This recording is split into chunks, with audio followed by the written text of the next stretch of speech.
Alright, boys. It's time. It's time to read. Okay? We are reading the Witch Cult translations finally. How long is this gonna take? No fucking clue. We're just gonna go into it. We're gonna start reading, man. Let's just go straight into it, bro. I ain't trying to stall too much, bro. Let's fucking go, bro. Hide the side stuff? Is there a way to do that? What do you mean side stuff? What side stuff?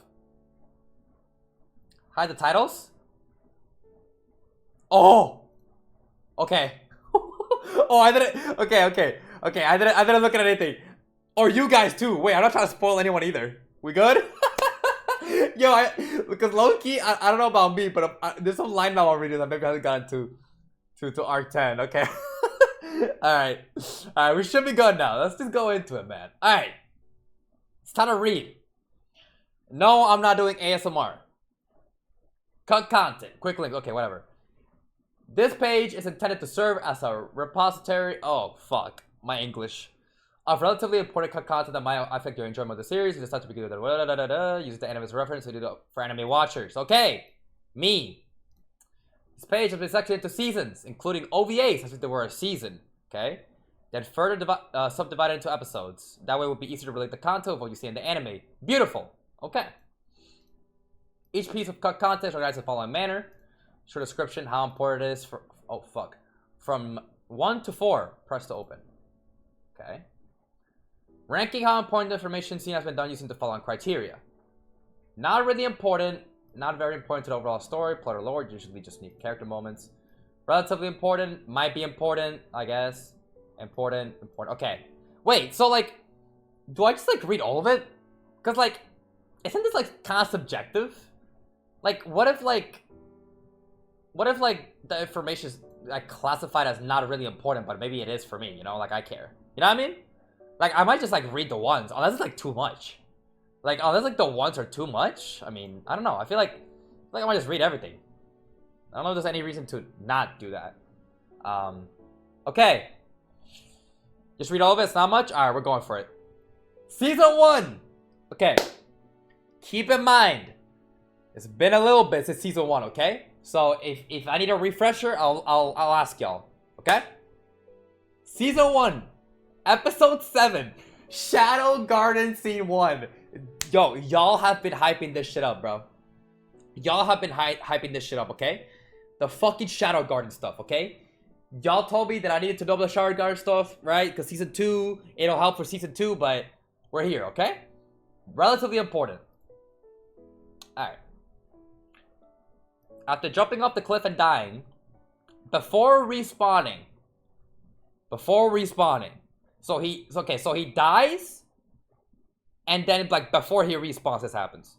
Subaru finds himself in a dark, ethereal realm in which a humanoid shadow appears to him.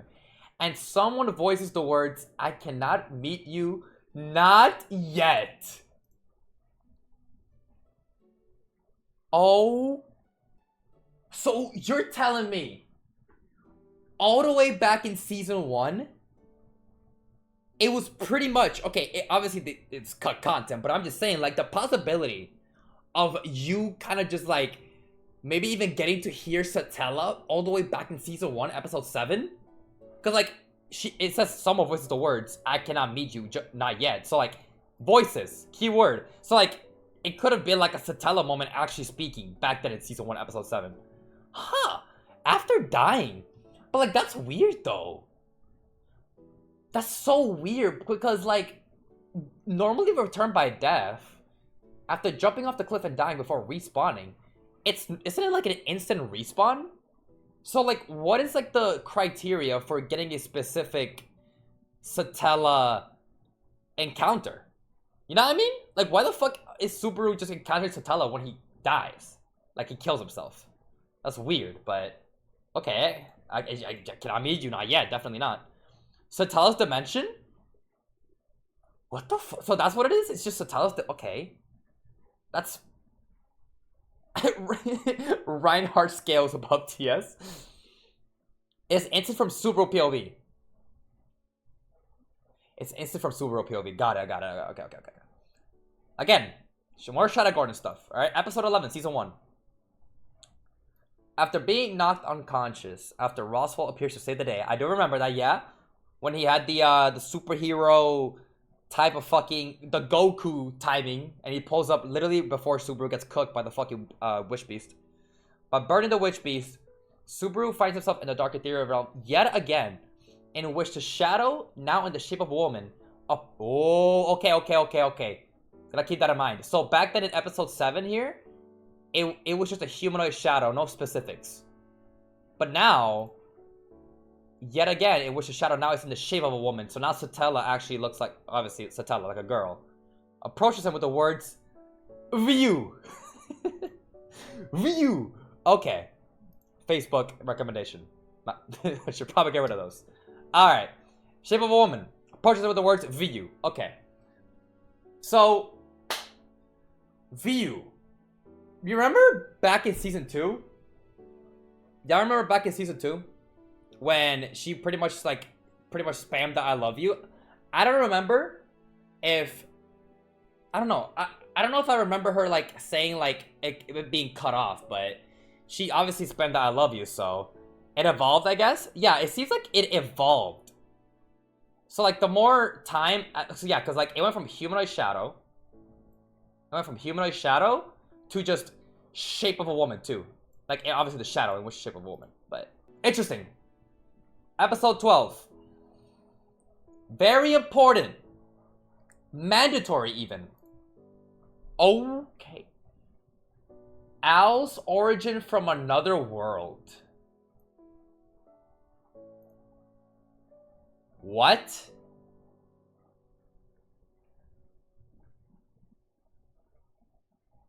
Am I reading? Al's origin from another world. Is this what y'all been telling me?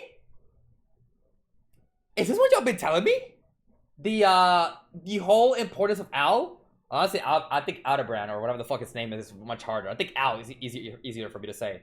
So, Al from another world.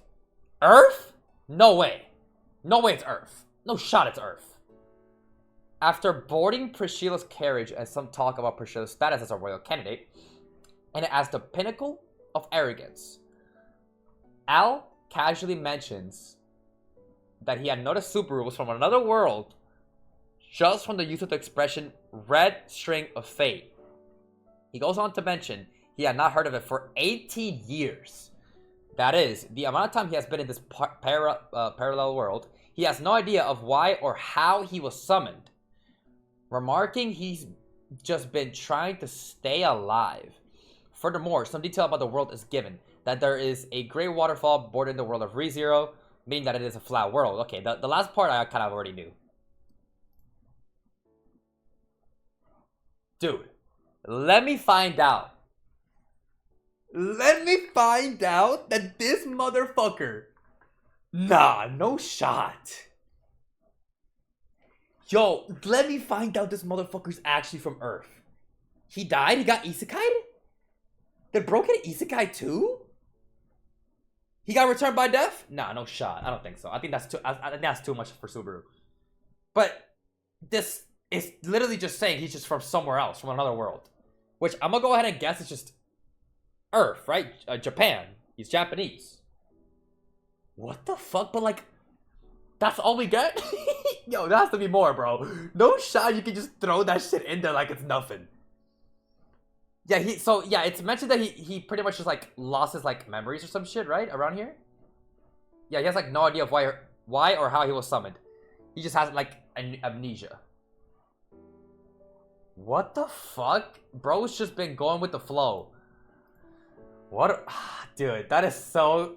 It's like not specific at all though. Like, it just like kind of just confirms he's from somewhere else. So that's his role in this ReZero shit, dude. Okay. Okay. Amnesia, like... Does that have to do with like a contract or a vow or something too? Maybe? I don't know. That's not very specific, but... He didn't get reincarnated but summoned. Like Subaru. He just got summoned, right? Probably in his 30s or 40s. Damn. Okay, I see. Alright. Well.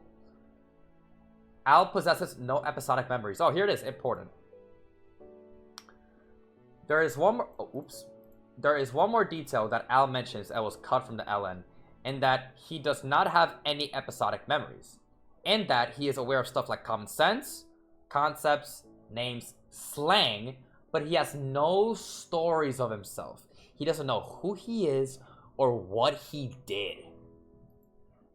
Yo. Yo. This is crazy. What the fuck? So, he doesn't have episodic memories, but he remembers pretty much everything else. Like, just like how he acts. Common sense, concepts, names, slang. No stories of himself, though. He's in the dark about that. That is fucking horrible. Literally just in here for, like, who God knows what. He has no idea. That's terrifying. Maybe Gluttony got him? That's a good point. It could be some Gluttony shit, dude. But, like, I don't know. That's really vague. Bro, vague with where he's from, but I love this right here. He's from another world. This is insane. Yeah, that's definitely worse than Subaru. Yeah, that's literally worse than Subaru. Because, like, Subaru remembers everything. He looks in his late 30s to early 40s and he says he's been here for at least 18 years. Yo, 18 years is crazy, though. That is too much. And without 18 years and you have no idea why you're there, bro. Like, you don't remember your past life or anything. You're just there. But, like, you obviously know that obviously he's from another world, because, like, he still kept his concepts, his common sense, names, and everything that made him him. Ah, good point. Gluttony is young, right? It's definitely not Gluttony then, with the age stuff. Okay. But that's still crazy, though. Dude, again, just this alone, when I go into season 3 and I see this man Al, bro, I'm gonna be like, this motherfucker is not from here. Yo, that's crazy, man. Okay. Alright, well, that is, that's insane, man. Alright. Still same episode, right? Episode 12? Okay. Black Serpent has been active in recent years. Okay. Black Serpent. Actually, this is very important. Not relatively. Very important, at least in, like, the spot that we're in the anime right now, because we've obviously dealt with the rabbits and with the whale. So, literally the serpent's missing. It is mentioned that... My bad. It is mentioned that there has been an onslaught undertaken by the Black Serpent in recent years. That's it? There's been an onslaught undertaken by the Black Serpent in recent years. We kind of already had a feeling of that. Already knew that. Okay. Not really important. The role of Shrine Maiden and Ruler has been joined into one. There is a short exchange between Subaru and Reinhardt on how the royal election will do things differently from previously. While originally the covenant between the dragon and the ruler, right, was originally mediated via a dragon maiden. The aim now is to have the ruler and dragon maiden rolled into one role. Oh, this is just the this is just the explanation on why. Right, because it used to be like different roles. It used to be different positions, and for some reason now it's just like one ruler, like no dragon maiden, no ruler or anything like that. It's just like all into one. So that's pretty much the explanation on why it's like now, like, pretty much, yeah, the ruler and dragon maiden roll into one role. So, like, it used to be separated, but, like, now it's just, like, combined. Okay. I think that's pretty, yeah, a pretty cool fact there. Again, these not really important things. I think it's very subjective, depending on the person. Because, like, for me, I think this is kind of important. Yeah, no royal family left, so it makes sense. Yeah, so, like, that makes sense. We talk about how each gray mob beast reduces hunger. What do you mean? Like, how? I don't know. I don't know if I understand what you're saying. I just remember Daphne saying that, like, she, like, made them because people could, like, technically kill them, and it's like an infinite food source. So that, you know, that's kind of all I know, though. I don't know. Because the royal family's completely dead. Yep, literally they're all dead. So I guess that makes sense why it's like all into one now. Okay. Damn, that was all episode 12. Yo, you know what? This makes sense. I think around this point, people were like, yo, there's a lot of cut content. And I'm like, really? That, like, because I remember, like, I think this part of season 1 with, like, the whole royal selection thing. People were just saying, like, yo, there's a lot of cut content. You're probably missing out on a lot of shit. And I'm like, ah, fuck, GG's, I fucking guess. But, okay. Well, there we go. Here we are. How I meant, like, the whale is so big and the rabbit is infinitely growing. Yeah. I do. Episode 13. Felt is suspected of being a lost member of the royal family? What? What? Suspected. I mean, very big word here. Suspected. Okay. In the royal castle, after the initial commotion over Feld's background, Reinhardt draws attention to Feld's physical characteristics, namely her blonde hair and crimson eyes, which were the trademark of the deceased royal family of Lugunica. With blonde hair, crimson eyes, which were the trademark of the deceased royal family of Lugunica. What the fuck? And in fact, there was a princess who was supposedly kidnapped as a baby 14 years prior to Arc 3, which would put that event around the time of Feld's birth. What the fuck? I mean, maybe you mentioned in the comments, but I mean, listen, if we're talking season 1, I probably forgot about that shit a long time ago, or maybe I didn't even read it. Who knows? What? She, you know, she could be.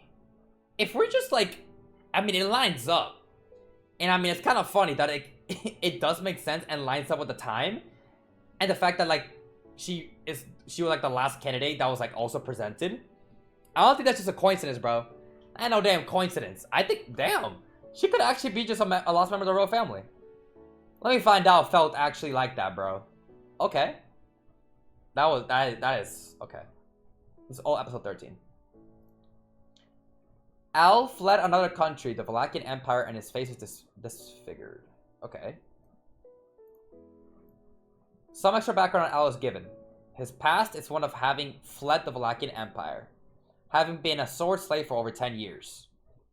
Sword slave? For over 10 years. Our dark secret of the Empire. Okay. Meaning that he partook in quite some battles. So he's like very experienced in battle. Okay. It is implied that was how he lost his arm. Oh. He also reveals a small part of his lower face, which is described as being blanketed with old scars from burns, cuts, and other sources. Priscilla, too, reveals his origins as being from beyond the Grey Waterfall in public, which does not get much attention. Yeah? You motherfuckers just be revealing this shit and it doesn't fucking matter? Okay. Interesting. Just more on Al. Valachian Empire, huh? So, wait, not okay. Am I misunderstanding this? Valachian Empire is that beyond the Grey Waterfall? Is that what this means? Right? Because like, bro, at this point, I'm gonna have to pull up. No? Okay, I'm gonna have to pull up the ReZero map. Yo, do I just pull up the ReZero map? No, the Empire is just out of country. He was forced to fight in Colosseum, basically. Okay. One of the 4 great nations. Country is South Lugunica. You know what, boys? Here's what we're gonna do.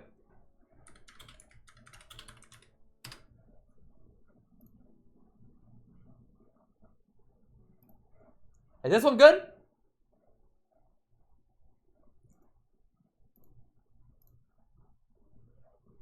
Oh, this is just Reddit, but is this good? This is it, right? Yeah, this is it. No, this is shown. This is definitely shown. Okay, so Valachian Empire is right here.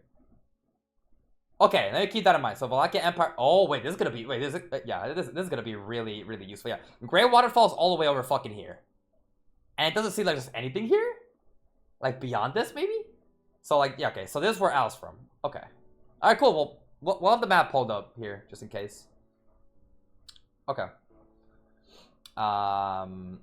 It's just funny to me that I think it's funny to me. Pretty much got no attention. No one give a fuck.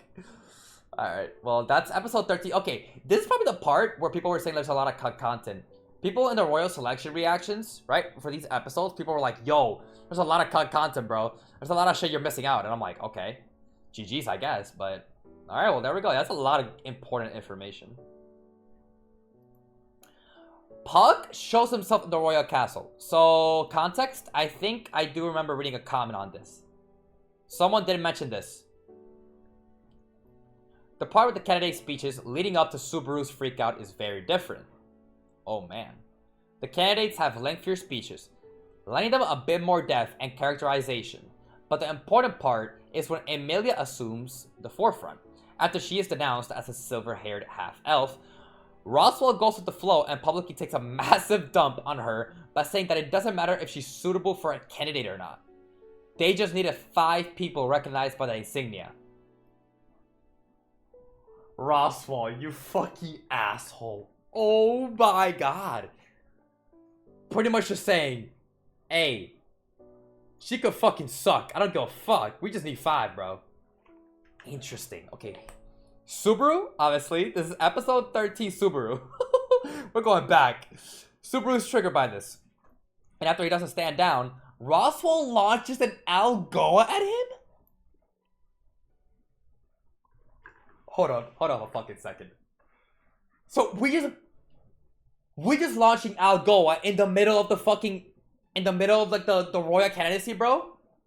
Everyone there. We just blast the. However, Puck protects him and threatens everyone in the room with his ice magic. At which point he's recognized as the beast of the end. Yep.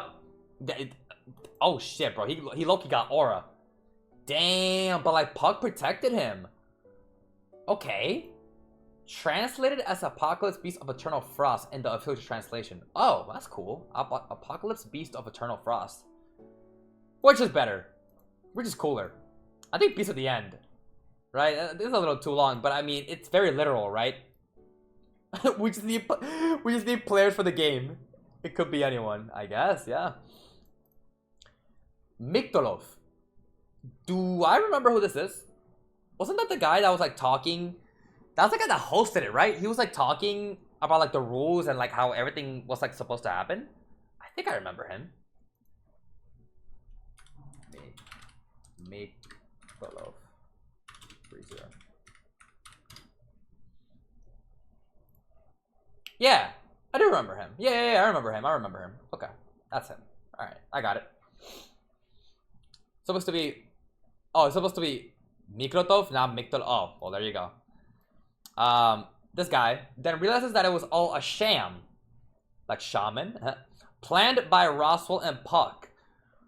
Oh, what the fuck? I think I remember reading a comment like this. Yeah, he's the wise man from council. Got it. That it was all a sham planned by Roswaal and Puck to show that albeit Emilia holds the power to kill everyone in the room. Acting as a tyrant, they make her out to be for being a half-elf. She is not such a thing, and that she wishes to compete fair and square. Kinda just like showing the power. Just like showing like, hey, Emilia, low-key, EMT. Yo, EMT, do not fuck with EMT camp. Do not fuck with fucking, bro. Do not mess with the camp, bro. That's crazy. It was just, so Roswaal and Puck literally just, they were like, hey man, let's do this. Okay, well there you go. Yeah, this is episode 13 stuff. Okay. Oh shit. Basically, they're trying to show that even if she's a powerful half-elf, she won't use force to win. Got it. Even though she's like a half-elf, half-devil, or whatever the fuck they're calling her, she's not going to use force. Okay. Yeah, we can see. Yeah, we've seen what Roswaal can do. We've definitely seen that shit. Bro, wasn't it like 6 spells, bro? Possible, right? I don't think he actually did 6 spells. I think it was like he didn't get to do it. But like, he could do like a shit ton of spells at the same time. It's fucking disgusting. Fivefold. Yeah, fivefold. Yo, like fivefold is crazy, bro. It was pre-planned by them for Emilia, this fair player. Okay, I see. That makes sense. Alright. Yeah, Rem... Let's get to episode 15, man. Yeah, Rem... I don't know how to feel about Rem these days, bro. I loved Rem back in season 1, but like they benched her, and I started to think about like her a lot in the earlier episodes, and I'm like, yikes. But alright, episode 15. Rem holds some mixed feelings about the other residents of the mansion because of Subaru. Mixed feelings about the other residents of the mansion because of Subaru. Subaru got that influence, huh? Not really important. During the trip towards the Matter's domain, yeah, Rem's introspection and monologue reveals some feelings of jealousy over Subaru spending time with other people. Okay, Rem. Yeah, no, Rem in season 1 was on his dick, man. Yeah, some feelings of jealousy over Subaru spending time with other people, which she admits are selfish. However, she thinks him gentle and adorable when dealing with the other mansion residents. Yep. However, Emilia still irritates.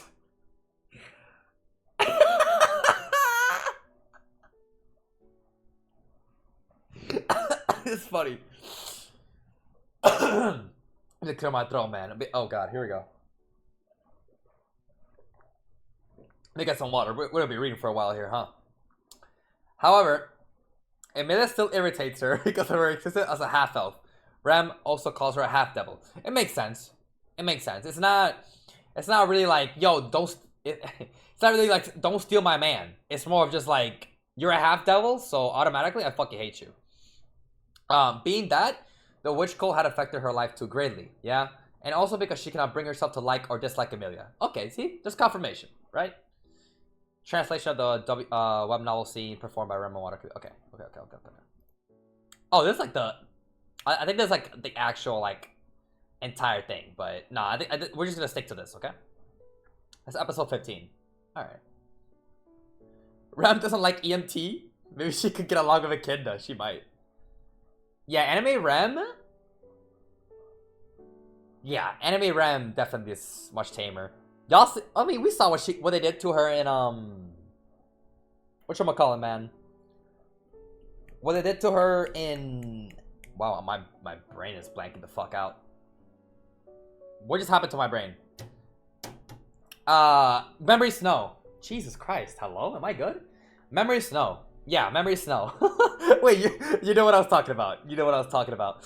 Holy shit. Memory Snow. What they did to her character in Memory Snow, I was just like... I don't know, it was like weird. Like, she was like so like chill. Like, so like fun? Bubbly? Like, I don't know. Anyway. Brain fart. Shadow Garden scene 3. Another Shadow Garden scene, huh? After dying, frozen by Puck, while holding Rem's dead body, absolute cinema, Subaru finds himself in the dark ethereal realm and meets the Shadow Woman yet again, feeling intense emotions of love that he can't understand towards her, to which she replies by grazing him with her fingertips and with the words, "I love you."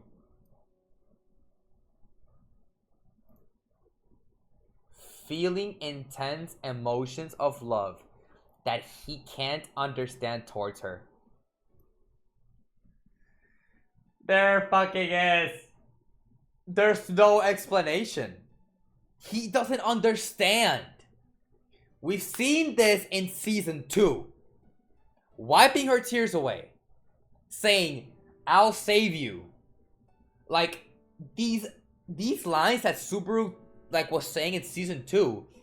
At first, I thought he was talking about Emilia. At first, I thought it was like, oh, he sees Emilia in Satella, or he thinks that Satella is technically Emilia, so that's why he's saying this. But no, it's legit. The emotions of love that he feels, like the things that he's saying, are actually meant for her, for Satella herself. It's just, he doesn't know why. He doesn't understand the concept. He doesn't know why the fuck he feels this way. Which is crazy. It's literally just love that he doesn't understand, but he has it. So technically, it's not really one-sided love if you really think about it. Because, like, it's not really a one-sided love from Satella. Because, like, in a way, he could put up a front, right? He could lie to himself and put up a front like, oh, I don't like her, I don't love her. But deep down, he definitely does. It's just not something that we can really understand. And of course, Satella, I mean, at the end, fucking glazing him. We know this. I mean, obviously, she's gonna do that, but... Huh. Shadow Garden scene number 3. Yeah, Subaru... yeah, Satella needs to make him understand. Subaru just loves Satella for some reason. I don't fucking know. That's crazy. Okay. Episode 16. It's interesting seeing Rem awake, bro. Anyway. Rem deems Al to be suspicious. Rem deems Al to be suspicious, and Al seems to be aggravated that Ram is alive. Oh boy. Why though? Wait, am I tweaking? Al seems to be aggravated that Rem is alive? Okay. When Subaru and Rem go to visit the burial mansion together. Burial mansion. Refresh on this? What do you mean burial mansion? Oh, is it just a Priscilla? Oh, Priscilla. Okay, it's just Priscilla. Right. Priscilla. Burial. Right. Yeah, these are like some season 1 terms that I probably just forgot about completely. Okay, so the burial mansion together while trying to guide their forces to protect Emilia in the third loop of Arc 3. Right? There are 2 things of note.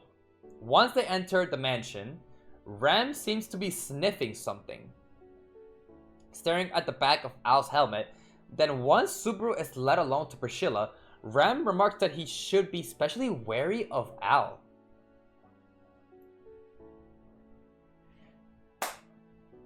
What can Rem do? She could smell witch's scent, right? So wait. Does this imply that Al has witch's scent? No shot. No shot.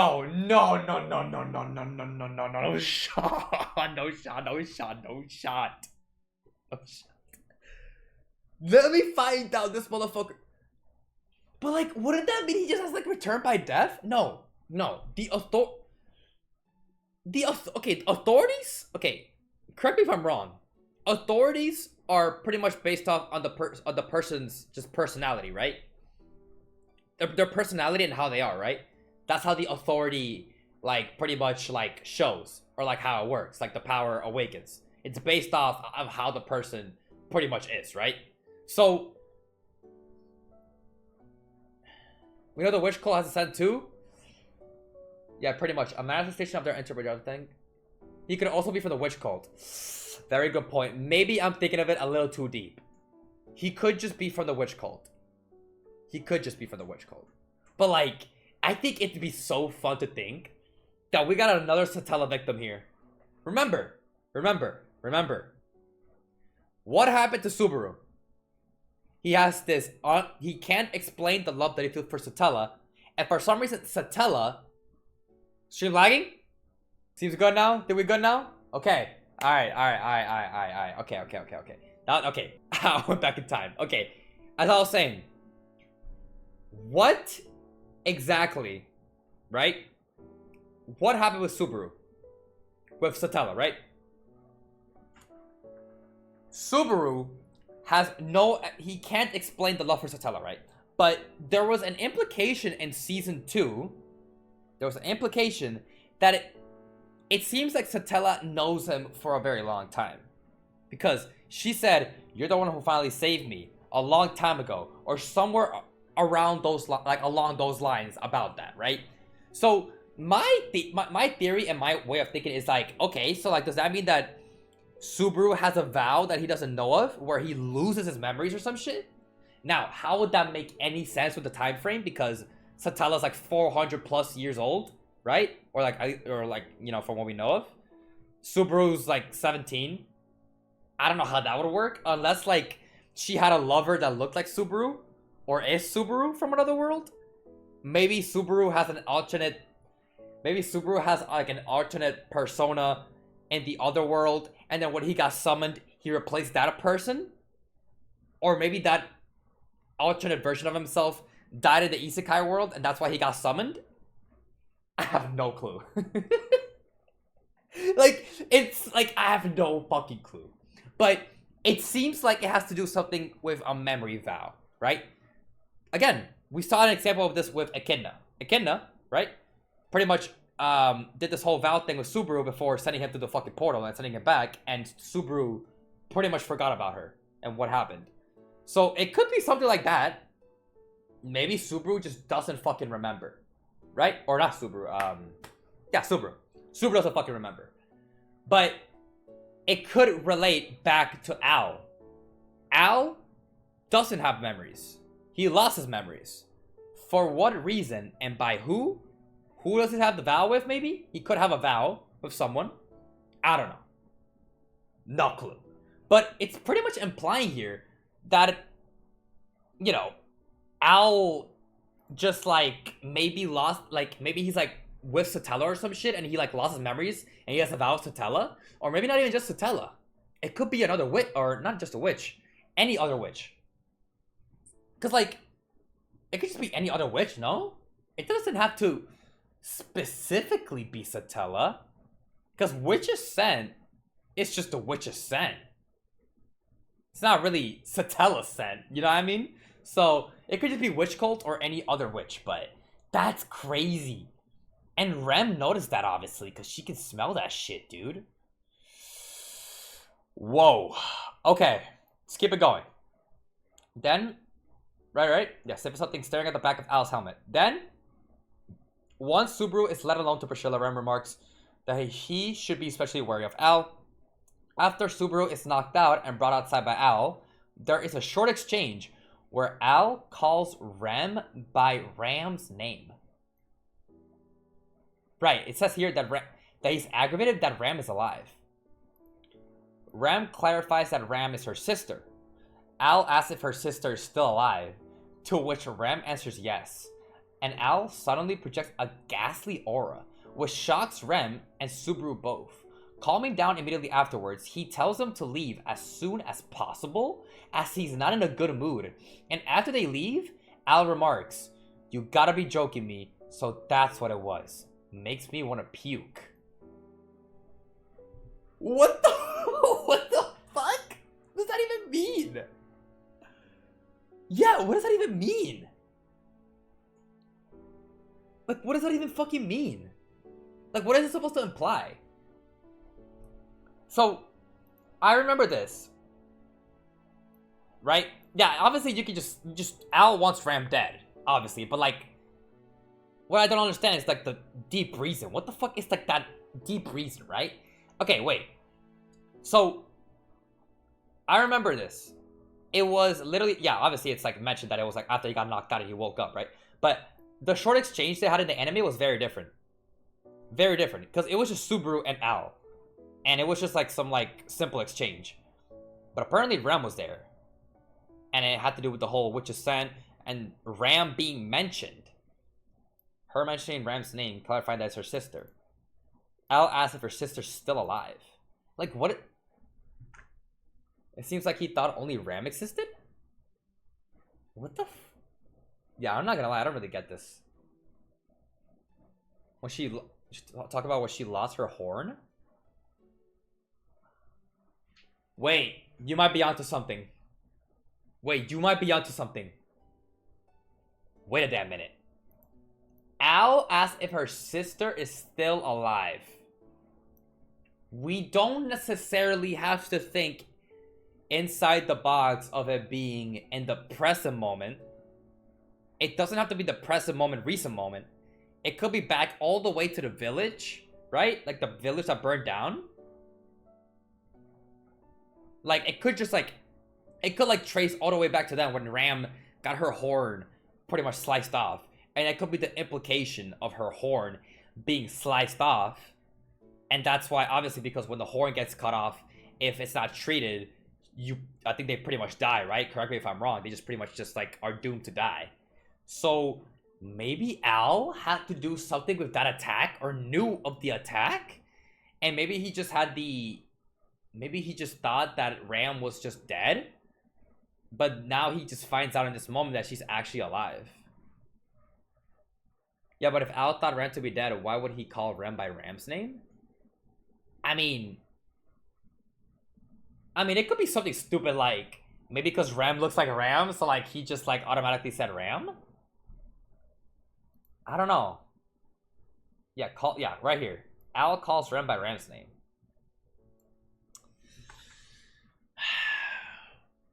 I don't know, dude. I have no. Rem clarifies Rem is her sister. What, did he think that, like, what? Maybe he confused them or something. I don't know. But, like, what is this? What is a ghastly aura? Is it just have to do with the witch's scent? Like, the witch's aura? No, it's just ghastly aura? Like, his power? Ghastly aura. I don't really know what it means by ghastly aura. But, again, look at this shit. Al remarks, you gotta be joking me, so that's what it was. It makes you want to puke. Like, this is so vague. Bloodlust. Okay. I see. His smelly no bath aura. Right. Okay. Makes you want to puke. I don't know. Maybe it has to do with the fact that, like, they failed the assassination attempt or some shit. And that's why he wants to puke? I don't fucking know, dude. A lot of mystery about Al, but this is very... I'd rather have a lot of questions and a lot of mystery about Al than knowing nothing at all, though. This is very interesting. This changes everything, bro. I'm not... Yeah, this changes everything. Ram roasted Al and he swears to revenge? You know what? I wouldn't doubt it. With Ram's personality... with how Ram is... would I doubt that? Definitely not. Like, Ram probably, like, roasted bro and he just got mad. I don't know. But, crazy. Episode 16, man. Does Al have a gospel? Dude, that'd be crazy. Did he fall for the witch cult propaganda? Wait, let me cook. Y'all ready for this cooking? Do I burn the kitchen? The Archbishop of Pride is a mystery, right? He's the Archbishop of Pride. Boom. I'm a genius. No. Maybe I should not cook again. I don't fucking know, man. Like, he's such a fucking mystery, bro. He was having a stomachache. That's why he had to puke. Maybe Al visited the Oni village once and then Ram called him ugly or some shit and then helped in the attack. That's such a petty reason, though. That'd be such a fucking petty ass reason. A lot of mystery surrounding Al, but I love it. I love it, man. Okay. What? There's a third person from another world. Not really important. What the fuck you mean that's not really important? Dude, how many people... No, stop. We're not doing this. How many people have been summoned here? Stop. Third person just casually just drops this shit. Probably a weird cut here, YouTube. Very weird. The internet died for the stream. So if y'all if y'all wondering why there's a weird cut here, and I'm like trying to lock back in, y'all know why. Stream literally died, bro. So, all right, we're back. We're back. Third person from another world. Okay. Hopefully we're fucking good. Third person from another world, not really important. During Subaru's talk with Anastasia for procuring a dragon carriage, she questions him about his birthplace. She did? Okay. And Subaru nonchalantly reveals that he's from beyond the Great Waterfall? Why would Subaru say this? Why? Why would Subaru say this? Why would you do that? Copy from Al? Oh, good point. He copied Al. Anastasia comments that once in a very great while, there will be stories about people from beyond the Great Waterfall, and comments that Subaru should study up on Hoshin of the Wilderness, an historical figure from whom she borrowed her name. This is unimportant as it is revealed again later in the story. Okay, so that's why it's like unimportant, technically. Subaru stupid? Okay, alright, well, yeah, I guess I guess in this case it's not really that important. But, okay. Alright. No episode 8. Okay, so it's just straight to episode 18.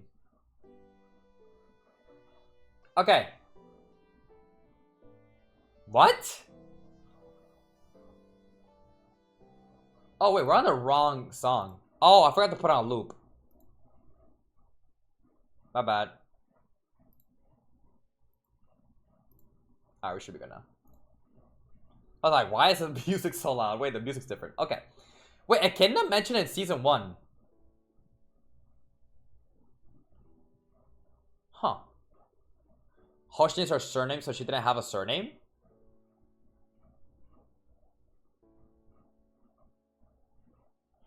It comments that Subaru should study up on the Hoshin of Wilderness and historical. Whom she borrowed her name.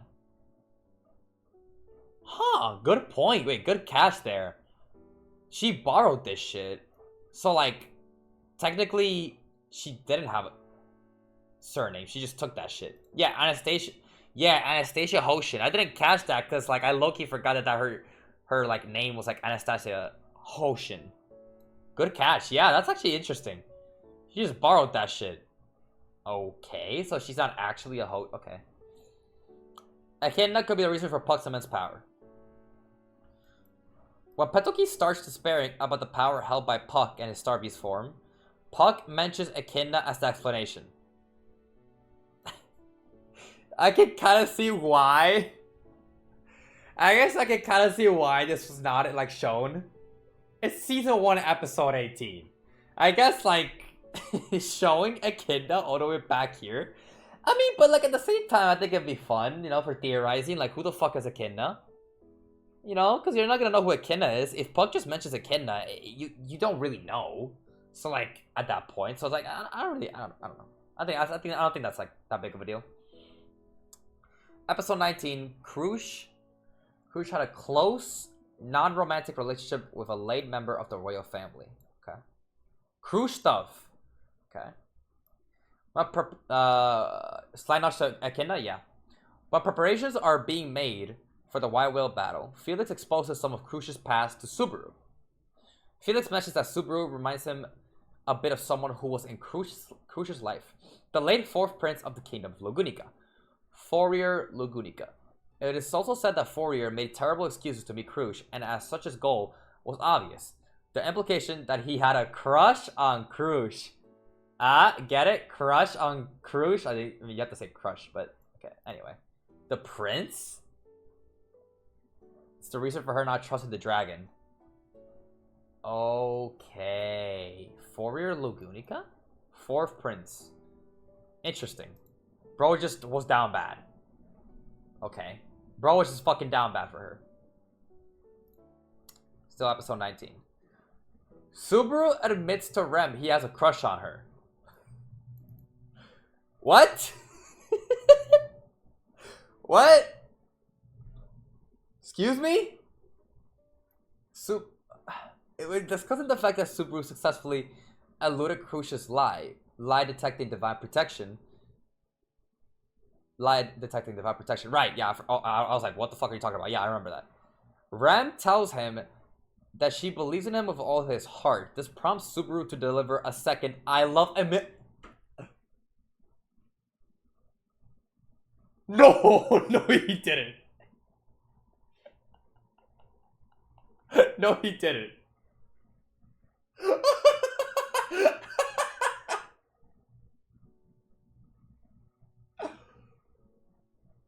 What the fuck? What? He said it again.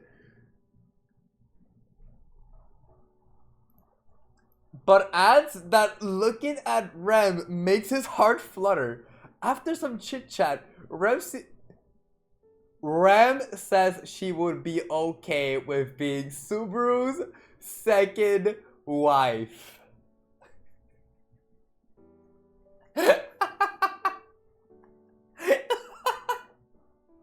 What the fuck? Okay, I remember someone mentioning this actually. Someone did mention this. Someone did mention something along the lines of like being second wife or you know, someone like mentioned that in the comments, I remember, but like actually reading this, yo, second I love Emilia and didn't mind, and she'd be okay with being Subaru's second wife. This girl, man. Yeah, Rem in the anime was definitely portrayed better. She mentioned polygamy. Yep, ReZero's a harem. That is... Yeah, that is actually fucking insane. This is... Yeah, she's asleep. She's sleeping now, so you know what? Doesn't really fucking matter, but like, I think it's still funny that this man Subaru delivered a second I love Emilia. Oh my god, bro. Like, this is like... This is insane. Like, whatever, let's keep going. I think they definitely did a way better job of her character, like, now. Alright. Episode 21. Rem successfully extract... What is happening right now? Is this all just gonna be, like, cut content from, like, Rem and what she feels? Okay. Rem successfully extracts a confession from Subaru. After the white whale battle, Rem is frail and injured, and Subaru is breaking down. After she requests him to say "I love you," he does so, and adds that he will never let anyone else have Rem. After that, Rem is suddenly fine and goes no backseas. Technically, in the anime, she did say something along the lines of no backseas, but it was for a completely different reason. So I guess like the dialogue was switched up a little bit, because this is still what happened in episode 21. The anime, yeah, in the anime they only laugh and touch foreheads. I remember that moment. It's a beautiful fucking moment. But in the actual like web novel or light novel, it's like manipulation in a way. Yeah, he decided to keep her by his side, or keep him by her side. Yeah, possessive Subaru as well. Yeah, possessive Subaru as well though, because like and adds that he will never let anyone else have Rem. You greedy motherfucker. Yo, Echidna and Subaru like these, bro. Oh, they like these. Rem for Obia getting along with Echidna? Dude. Rem and Subaru. Look at this is, bro. I think the way that Rem was written in the anime, I think I prefer that way more. I think I prefer way more how she's written in the anime. I low-key don't like this. The way that she's written here, like here, and then over here, like second wife, dude. Subaru second wife, second I love Emilia, and she's okay with it, and then this extracting a confession here. Like, I don't know. I think they did a way better job of Rem in the anime for sure. This is fucking wild to me. Okay. Episode 22. Extra loop in the web novel. You're lying. Originally, there were 3 loops taking place after the white whale battle. The first from Arc 3, Chapter 62 to 65, right? And the second from Arc 3, Chapter 66, 74. In the LN, these 2 loops were merged into one. So like in the web novel, I guess it was 3 loops. In the LN, these 2 loops merged into one. Okay, I see. Sloth and greed are the most well-known sin archbishops. This makes sense though. I mean, yeah, that would make sense actually, because sloth being Petelgeuse, greed being Regulus. Listen, I mean, maybe I don't know about the actual ReZero lore, right? Like, I don't know about the actual ReZero lore and what people think of them, or like how they're like actually like well known. But I'm just saying, from an anime perspective, right, from a watcher, it makes sense. I think that Petelgeuse and Regulus have like made like the biggest impacts as archbishops so far, right? Season 1 and 2, it's definitely been them two, for sure. Petelgeuse especially, we got an entire backstory on him. So, I guess that makes sense. It's episode 22. Julius gives some exposition on what is known about the Sin Archbishops. The only two that are known are Sloth and Greed. So, like, I guess, like, in general. Well, like, in general, like, in the ReZero world, people only know of these two? Like, Sloth and Greed? Is that why they're the most popular? Sloth is suspected to be the most active member of the whole witch cult, which makes sense, with more than half of the reports of their activities pertaining to him. Greed, however, does not have much to his name, but is widely known that he single-handedly destroyed the fortress city of Garkla and the militaristic Wallachian Empire to the south, slaying even one of the natural heroes, 8 Arms Kurgan, in that battle. To this, Wilhelm also adds an anecdote of his past, that he once had the opportunity to cross swords with Kurgan in a proxy battle to avoid an international conflict. Interesting. So, like, yeah, just like some, like, Regulus lore, huh? I think it's funny that, like... I think it's funny that Petelgeuse has, like, a name for himself. He is the most popular one. I mean, I think he's my favorite Archbishop so far. Actually, I don't know. Regulus? Nah, definitely Petelgeuse. Petelgeuse so far, at least. Maybe we'll see more Regulus, but I think it's funny that he's, like, the most active member in the whole witch cult. Like, he's pretty much that guy. Fortress city of Garkla. Militaristic Wallachian Empire to the south. Slaying one of the natural... 8 Arms Kurgan. Interesting. Greed defeated this guy. 8 Arms Kurgan. Okay. And Wilhelm just adds some shit from his past. Cross swords with Kurgan in a proxy battle. Okay. Interesting. Some regulars lower there. The Archbishops are mysterious. Gluttony makes sense due to the memory eating? Yeah. Okay. Alright, I see. Interesting. Some more regulars lower there. Yeah, Juice is the opposite of Sloth, which is so funny. Yeah, Juice is literally the opposite of Sloth, which is kind of funny. But the seat of... Oh, here we go. Oh, here we go. Yeah, the fucking Pride shit, dude. The seat of Pride has been empty for centuries, and the Sin Archbishop of Wrath is mentioned. Okay.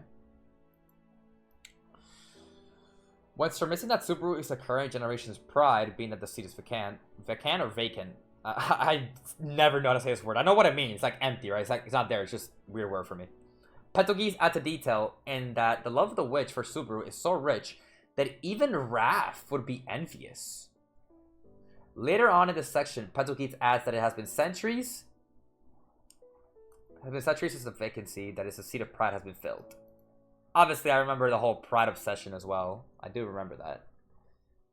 Juice was hella incompatible with the Sloth Witch factor, which, yeah, that makes sense why he's, yeah. Vacant? Okay. Alright. Alright, vacant. Okay, that makes sense. So... Yeah, we just kind of already knew this, though. Yeah, I already fucking knew this. That, like, Subaru is, like, current generation's pride, but, like, technically you can't really say that, because it's, like, Petelgeuse saying it. It's not really confirmed. The seat is empty. It's, like, kind of a mystery. Pride is just a mystery in general. And that the love of the witch for Subaru is so rich. Yeah. Even Wrath would be envious. Wrath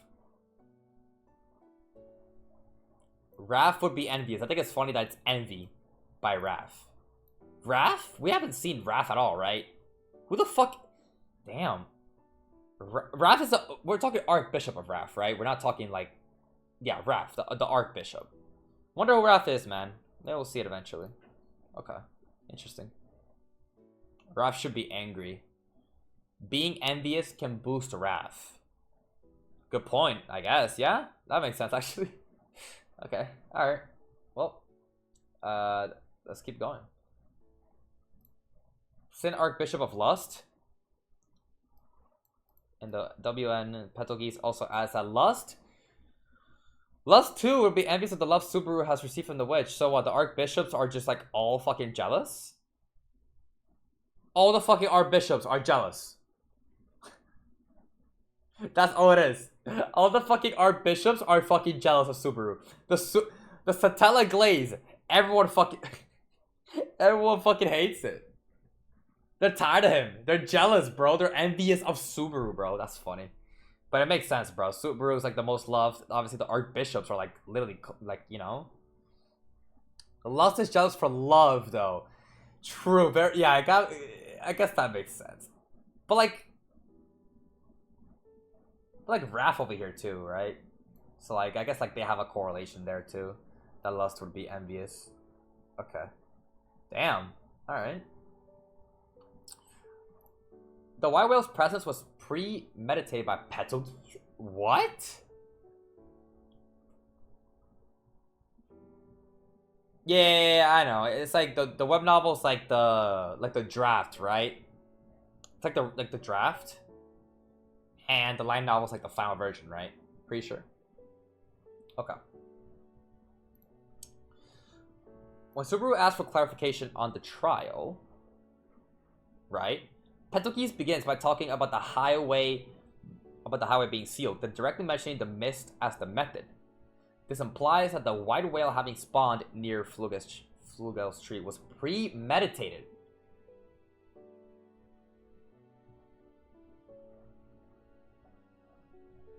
So it's just it was literally meant to be, like it was supposed to happen. Pretty much. Petelgeuse literally just had the fucking knowledge. Which is kind of crazy. What episode was this? 22?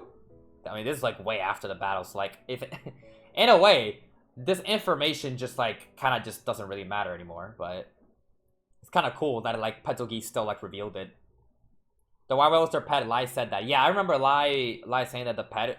So I guess it just could have been Lai, right? It could have just been Lai. That fucking guy, bro. What he did to Rem. Whatever, bro. Interesting. The ordeal as a test for the vessel's compatibility with the witch factors. The ordeal is a test for the vessel's compatibility. Okay, I see. Petelgeuse details that the ordeal's purpose is to check if the one being tested is a suitable vessel for the witch factors. His line implies that his witch factor would be the first one to be tested for compatibility, then the archbishops. Well, let me tell ya. Who's gonna tell him?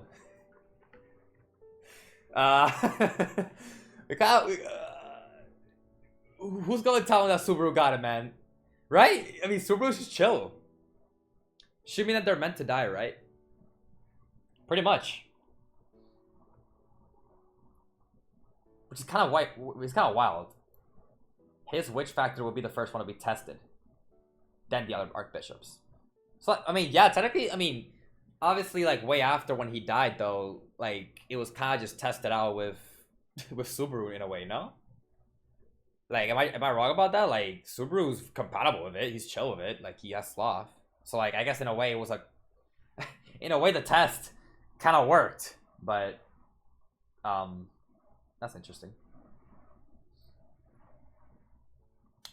Sin archbishops should not interfere with each other. Yeah, it's also very vague though. Like, testing in what way? Like, it's a pretty vague wording here too. Like, if the one being tested, like, the fuck is that supposed to mean?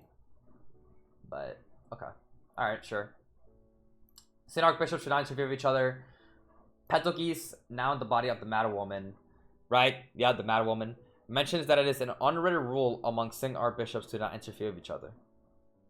Interesting.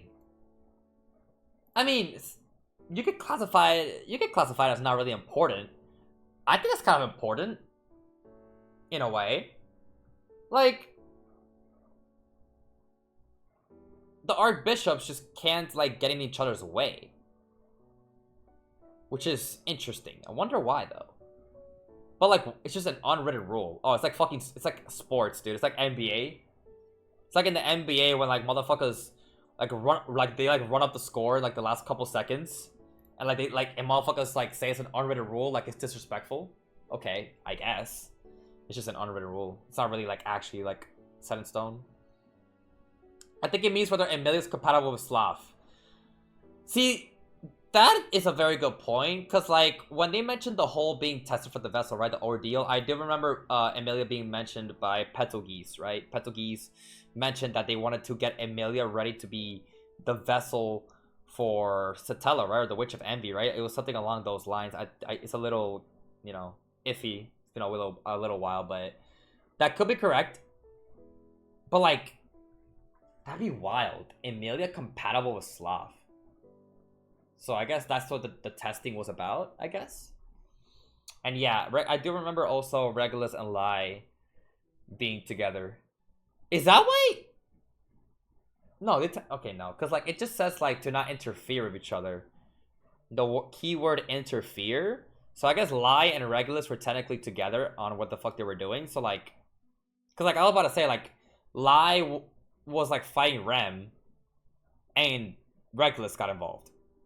So technically he interfered, but like maybe they just had the same goal. It's not really anything. They were like probably just chill with each other, tag teaming. It's not really interfering, I guess. But they didn't interfere with each other's goals. Yeah, that's probably like the more explanation on it. Like they can't interfere with each other's goals because like technically we did see an interference. Just, you know, non-aggression policy. Did Pandora enforce that? It could be a Pandora thing. It could be a Pandora thing as well. Yeah. Okay. Interesting. Petelgeuse's authority had a second ability. Wow. Petelgeuse's authority of Sloth had another ability. Can't read this. Rough translation is slothful cancellation of others' actions? What? This translation is slothful cancellation of others' actions, activated by the voice command of Be Sloth. A sort of shockwave that made people go nuts and be unable to move. However, certain individuals, such as Subaru, were able to resist it. Of course, Subaru just... Subaru's him. That's interesting. That's actually very interesting. It just had another ability. I did not... That's so cool. Be Sloth. Make people go nuts and be unable to move. So kind of like a stun. You stun people. And Subaru can just resist it because he's him. Okay. Interesting. That's actually very cool. I did not know that. Wow. Episode 23. One of my personal favorites. I love the emotion in that one. Beatrice's memory was unaffected. Has season 2 episode 1 spoilers. We good. Betty's Whoa. I just had to read that again. My bad. What? Wait, Betty's memory was unaffected. Okay, wait, it says season 2 episode 1 spoiler. So like this is like the Rem thing? Who's Rem? Bro, why does it keep doing that? I hate that. And the second loop. No. I'm lying. In the second loop after the white whale battle. The first loop is considered the cut loop. Right. Yeah. Subaru manages to reach the mansion and convinces everyone but Betty to escape. Once he reaches the library, he has a short talk with Betty, in which Betty questions Subaru about Rem.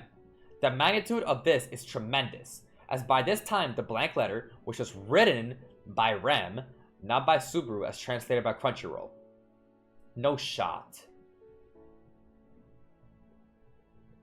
Or maybe this was already mentioned. Did I already know this? Oh, no, I think I already knew this. What? No, I think I already knew this. No, never mind. I'm tweaking the fuck out. It was written by Rem. Yeah, no, it was not Subaru. Okay. Has reached the mansion.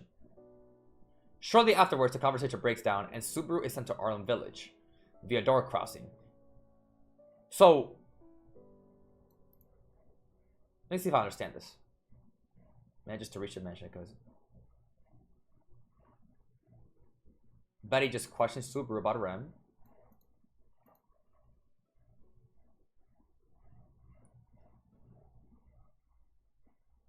Betty remembered Rem somehow? What? This is crazy. As by this time, the blank letter was written by Rem. But like, by this point, Rem was eating and Bako asked him about her. That's what this means? That's just so random, though. Wait, that's so random, though. Like, so like because of the letter, which is written by Rem. So it's just because of the, but is it just like because of the letter? I'm like having trouble like understand. Like it's just because of the letter, the blank letter. So like, That's just weird, though. It's supposed to just be all of her name and memories. The library dimension? We're getting somewhere. Wait, you might be... We're getting somewhere. Because, like, again, the whole point is that her memory, like, obviously, everything is gone. Like, any trace of her. No one remembers her. She's literally nothing. So, like, that's why it's just weird at all that, like, Betty... That's why I was, like, a little confused here. Because, like, dude, the point is that she, like, isn't remembered by anyone. So that's why it's weird that Betty was unaffected. But if it's because of the library dimension, it was another dimension. The library is separate dimension, so Betty didn't get affected by memory loss of gluttony until the door was open. Oh, got it. So, like,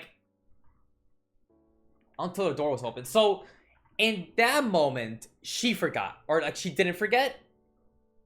It's just until the door was open? It was until, like, pretty much she got out of the library dimension? Maybe just until she got out of the room. Okay. Alright. That makes sense. Okay. There we go. Alright. Yeah, low-key, this one's, like, kind of fucked my brain a little bit. Because I was like...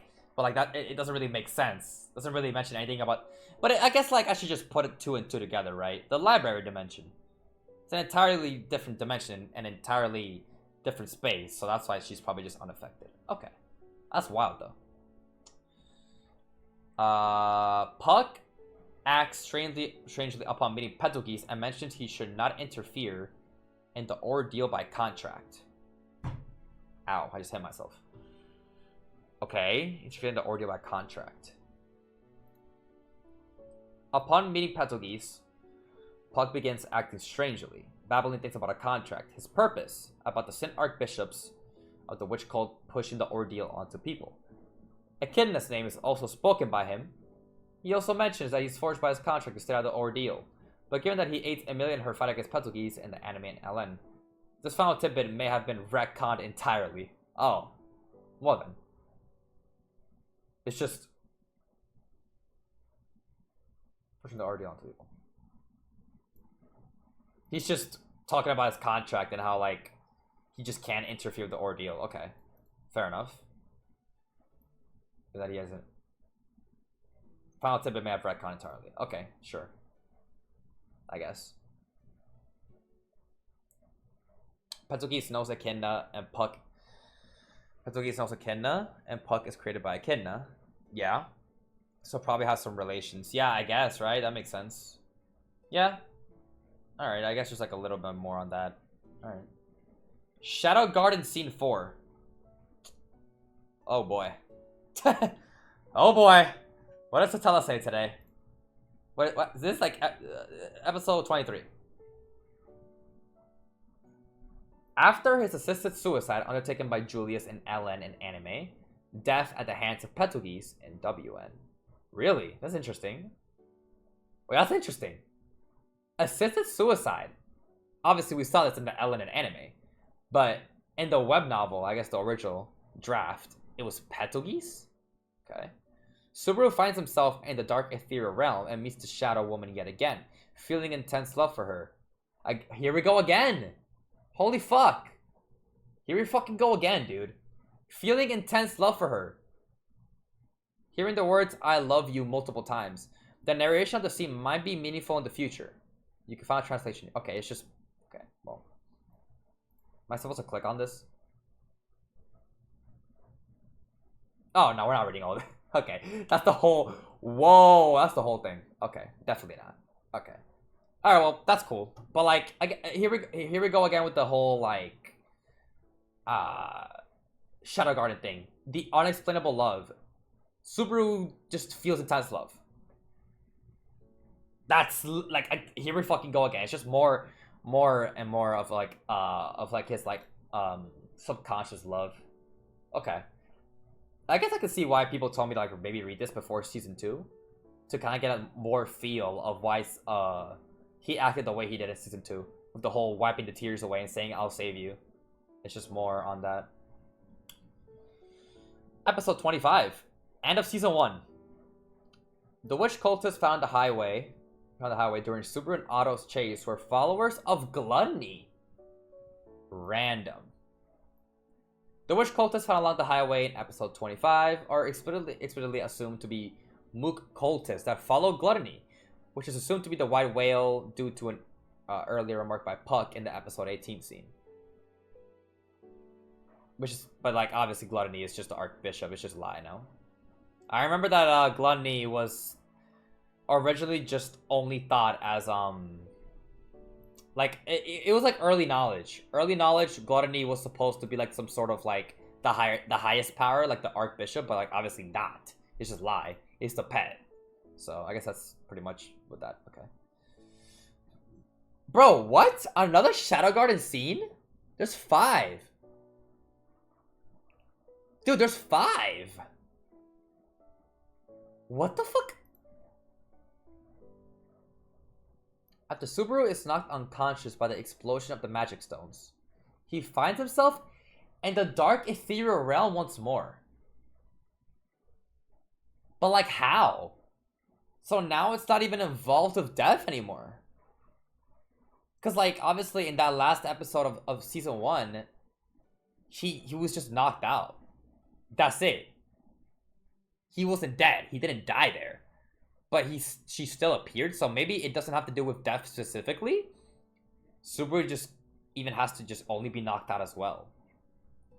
Similar to previous iterations, feeling extreme love and hearing "I love you" over and over. However, someone else is calling him, presumably Emilia next to his unconscious body, to a world of light. He was also unconscious after the Roswaal beating of the Olgar. Oh. Right, okay. Thank you. Oh, yeah, I probably didn't catch that. Happened in episode 11 after the Roswaal dealt with the dogs. Okay. She could even appear in his dreams. So, like, it doesn't specifically have to be because of dying. Just being in that state of being unconscious and shit. Okay. That's wild, though. And I do remember in the anime, Emilia pretty much calling to him to a world of light. In the anime, we did see something like this, but obviously there was zero implication and zero knowledge of the whole Shadow Garden thing, so it kind of just looked like Subaru was unconscious, and he just heard Emilia coming up to him.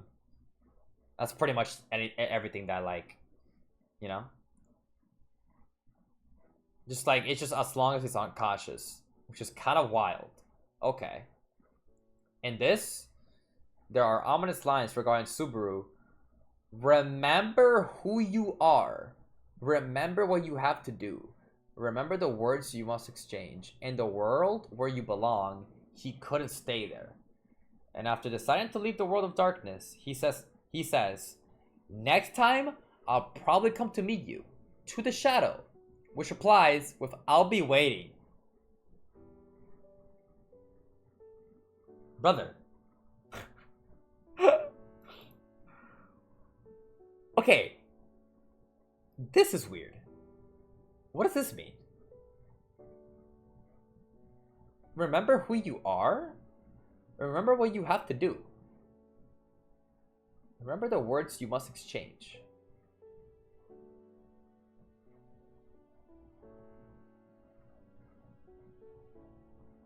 In the world where you belong? Like, just like what? Is he just talking about the world of darkness? Just the world of darkness, is that it? Husband coming home from work? Is he just talking about the world of darkness? He says here, there are ominous lines regarding Subaru. Remember who you are, remember what you have to do, remember their word. And the world where you belong, he couldn't stay there. And the world where you belong, he couldn't stay there. It's time to leave the world of darkness. So it's not by choice that he does not remember, it was enforced. I mean, I kind of like, thought that, no? Like, I mean, in a way, right? Yeah, I mean, I think it just makes more sense that it was enforced, though, yeah, for sure. Not like he had any choice. Okay, that's just, like, very vague either way, though. Next time I'll probably come to meet you to the shadow. I mean, definitely. I mean, if he means this, like, in the future, no, definitely, duh. Wow. That's season 1.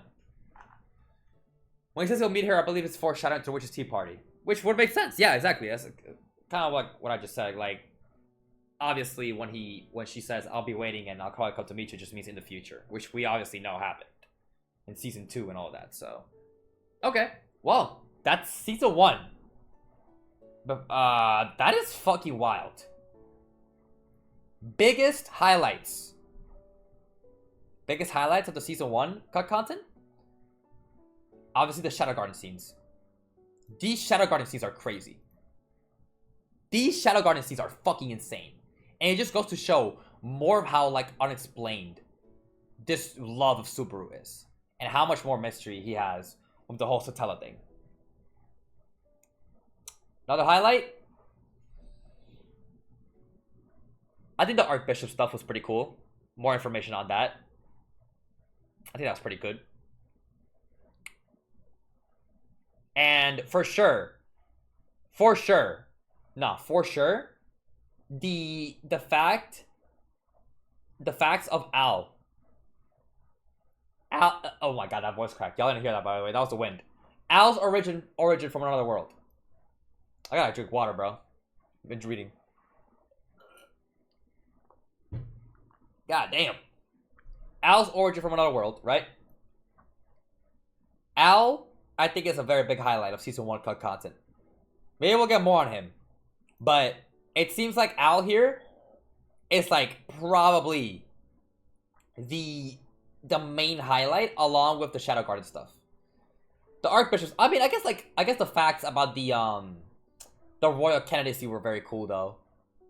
I think that was also very cool. Like the whole lore about like Al, the royal selection, how Fel is suspected to be the last member. Okay. Yeah, and also the scene right here with like pretty much kind of changes this entire scene and like the importance of it. Like Puck and Roswaal were in on this shit, dude. Interesting. Okay. Damn. That's a lot. I can see why motherfuckers were like, yo, there's a lot of cut content. Yeah, for sure. Okay. OVAs. Frozen Bonds. In the prologue, information about the 4 great spirits and an outsider can be found. Relatively important. The prologue of the story, which was not adapted, contains some world building about the 4 great spirits that existed for the story. No, my bad. The arbiter Melacuera, who acts to preserve the world's balance. Yeah, we obviously know about Melacuera. The slasher Celestia, who indulges in eternal peace in her bed. So Melacuera acts to just preserve the world's balance. He's a balance maker. The balance. Slasher Celestia, eternal peace in her bed. Peace. Eternal peace in her bed. Okay. The stone Muspel, a sanctuary that only exists without will nor words. The sacred beast Oddglass, who watches over humanity with affection and benevolence, and is the soul of the 4 friendly to mankind. Oddglass watches affection and benevolence. Okay. There's also a mention to Puck as the beast of the end, an outsider to the 4 great spirits with power rivaling them. Yeah, it makes sense. That's the prologue. Talking about Puck as the beast of the end. And, like, yeah. We know Puck is him. We know Puck can pretty much rival them. Yeah, another great spirit. Okay. Interesting. That's cool. That's cool. Yeah, so it's just a prologue that just didn't make it. That's cool. Found the prologue of the Bonds of Ice novel. Interesting. Okay. The black liquid in Frozen Bonds is not the black serpent. Oh, we already knew this. Puck is artificial spirit, that's why? Okay, yeah. Yeah, I gotta remember that. Betty too, right? They're both artificial spirits. Very important mandatory. I already know this, though. The black liquid is specifically stated to be the black serpent's poison rather than the black serpent itself. Yeah, we know. We already know this. I already fucking know that. Okay. Melacuera speaks about the world's endless history of experiencing great crisis due to the witch's reincarnation. Yeah, okay. I remember that. Like the whole like reincarnation thing, or he was talking about like the witch and all that shit and how the world was gonna end. Melacuera's words in the Ellen have a much stronger implication that he believes Emilia to be the reincarnation of the witch. Holy misinformation. Don't do that. No. Hell no. That makes... Melacuera, what? What are you talking about, Melacuera? Do not let bro cook. Then goes on a tangent on how history is a spiral. That its endless repetition and endless transmigration is an error. And that he has experienced the crisis of the world's downfall endlessly. Sure, Melacuera. Just Melacuera talking about that, I guess, like his belief, I guess. Because, like, I don't know. Emilia to be reincarnation of the witch. Haven't gotten that vibe yet at all. I mean, cool, they're half-elves. Cool, they look the same, but, like, I don't know about that, bro. I don't know. He could just be, he could be tweaking. Or maybe he has a point. Mela might be telling the truth. I know, yeah, I'm not going to dismiss him completely, though. Like, I'm not going to dismiss him completely. I'm just saying, like, me personally, it's just, like, a little iffy, but I don't know. Satella's still alive, though. Yeah, exactly. Reincarnation. Very big word here, actually. Wait, very good point. Reincarnation. He didn't say, like, another version or a copy or anything. He said reincarnation. As is, Satella's dead. Witch of Envy's dead. And she got reincarnated. Which didn't happen. Obviously. She's still alive. Very alive and well. So, I don't know. I think this is just, like, misinformation. I don't know. Could be wrong. I could just be talking out of my ass. Who knows? Maybe Melacuera knows more than me. Melacuera's background, not really important. It's a flashback that shows Melacuera's origins. This is rather lengthy. It's best if you read yourself than we know. Okay. That's just his background. Alright, whatever. We don't really care about that. Not really important. It's probably gonna be like an entire, like, light novel fucking reading too. Okay. You see now races fire spirit. He didn't say Witch of Envy specifically, though. You mean he didn't say? Good point. The reason that I automatically associated with the Witch of Envy is because back in season 1 and the world of ReZero, they normally just like implicate that the witch is just Satella. It's just the Witch of Envy, and that's like the witch, right? I mean, I don't know. It's just the obvious implication. It is an obvious implication, especially because it was kind of like it was just kind of enforced a lot. Ingrained into my fucking mind. Like, back in season 1, they just had the witch. So, like, I kind of just think the witch is just Satella. So, could be her mother, since they said she's a witch. The mother? Oh, now we're going deep into this shit. It's stated that when yeah, exactly. When someone mentions the witch, it's just the Witch of Envy. Exactly. Yeah, exactly. That's what I'm saying. Like, especially back in season 1. I'm just gonna go ahead and guess, like, he means Satella. I feel like. I don't know. That's my thing. That's my opinion. I don't know. Anime subtitles mistranslation. Very important. This is more of a mistranslation fix rather than cut content. But what Crunchyroll translated as the 4 great contaminants should have been 4 great outsider. This is a reference to the unadapted prologue of the... Okay. Yeah. Okay, sure. Just a little, like, fix here. 4 greats outsider, not 4 great contaminants. Just Crunchyroll tweaking. Crunchyroll tweaking. And spreading misinformation, as always. And the epilogue... Emilia and Puck's first meeting with Roswaal is depicted. Oh my god. There we go. I remember this. I remember... Like, they kind of just, like, skipped it or glossed over it. Like, I was very curious. I remember watching Frozen Bonds. They, like, ended it and they just skipped all the way to, like, Subaru, Rem, and like, their moment, like, at the end of the Frozen Bonds movie. And I was like, really? We're not gonna... Because, like, at first, I thought we were gonna, like, get, like, how, like, they met and shit. So that's why I was, like, also confused with the reaction. I was like, what? We just skipped that shit? There's an entire chapter that takes place 7 years after the time of Melacuera. In it, Emilia returns to her house to find a man inside admiring her map. The sudden intrusion prompts a fight between Puck and the man. Oh, there it is. Prompts a fight between Puck and the man, in which Emilia's house of many years is destroyed. Yo! That's kind of fucked up. That's actually kind of fucked up, I'm not gonna lie. That's so sad. Emilia's house of many years is destroyed. After a fight lasting half a day, the man properly introduces himself as Roswaal L. Mathers and hands the insignia to Emilia. There it is, there's an insignia. The jewel glows in her hand, and Roswaal explains that he has a task that only Emilia can fulfill, and invites Emilia out of the forest, luring her with a reward. Yep, this was mentioned. This was mentioned. I think it was season 2 as well. I do remember this. Yeah, he just invited. Was it season 2? I don't know specifically, but it was mentioned. Like, he invited Emilia because he just lured her out by saying, "I meant them to awaken the frozen people in the forest." Yeah, it was season 2. Yeah, season 2 episode. Yeah, I do remember this. It was literally just a lie. Bro was capping. I don't know. Actually, it could be. Or not. We don't really know. But, like, it was just an incentive to get her the fuck out of there. And as you know, Emilia accepts a proposal. Yeah. Just getting her the fuck out of there. Okay. Well, that's that. Right, that's Frozen Bonds. It's just all Frozen Bonds. Okay. No Memory Snow, which makes sense. I mean, Memory Snow is kind of just like a chill, you know. Okay. What does this mean? 26 overall. What? Oh, like just the episodes. Okay.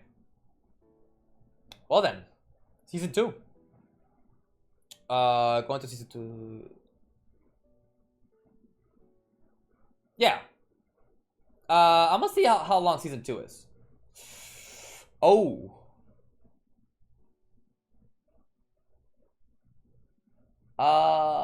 Do we just do it? Memory Snow, which is foreshadowing? Yeah. We could just do season 2. We could just do season 2. I'm thinking. You're not gonna lie. Yeah, this is long. This is long. We've been at it for 2 hours. About. Alright. Let's just like see. Let's just like. We can skip over stuff we already know from any news. Yeah, because season 2 just has so much stuff from like any news as well, right? Because we actually watched the cut content that he provided. So season 1, the reason I went over it slowly and trying to like read it slowly and like try to understand it is because literally none of season 1 cut content was covered. So that's why like if I took like my time a lot and like, you know, a long time on that is because that's the reason. Season 1 cut content was not covered at all. But season 2, let's see. Let's see.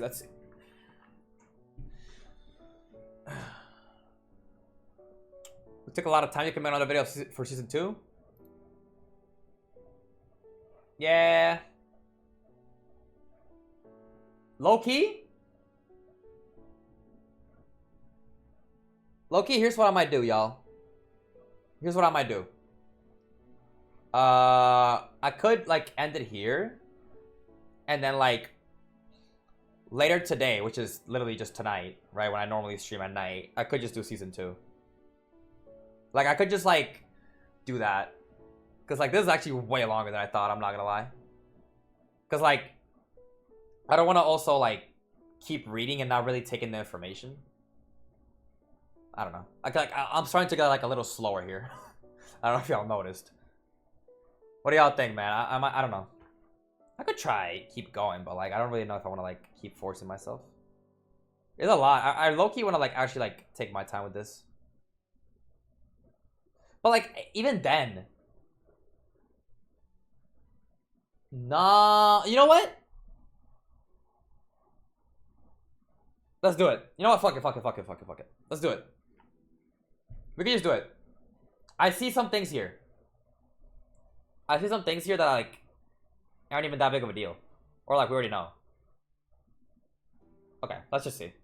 I'm down. Let's just fucking go for it. Hold up. Yeah, there's a lot of any new stuff. If I don't pick up on it, then let me know.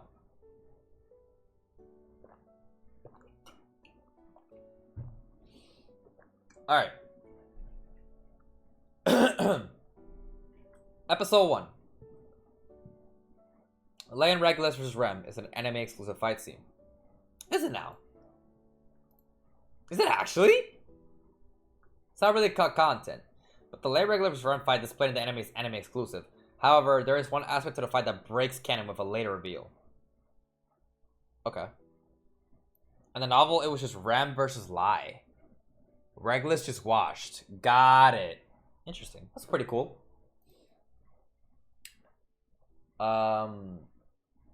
Wilhelm's meaningful energy. Yeah, we already do. Oh yeah, we already do this, right? Wives divine protection of the death god. Did we know this? Okay, wait. Was that the name of it though? Wasn't it like another? Wasn't like another name for this? Yeah. Yeah, we already know this. Okay, cool. All right, we keep going. That's episode 1. I feel like it was yeah, Grim Reaper. Yeah, Grim Reaper. Yeah, I was about to say like it's not protection of the death god. It's just the Grim Reaper blessing. Okay.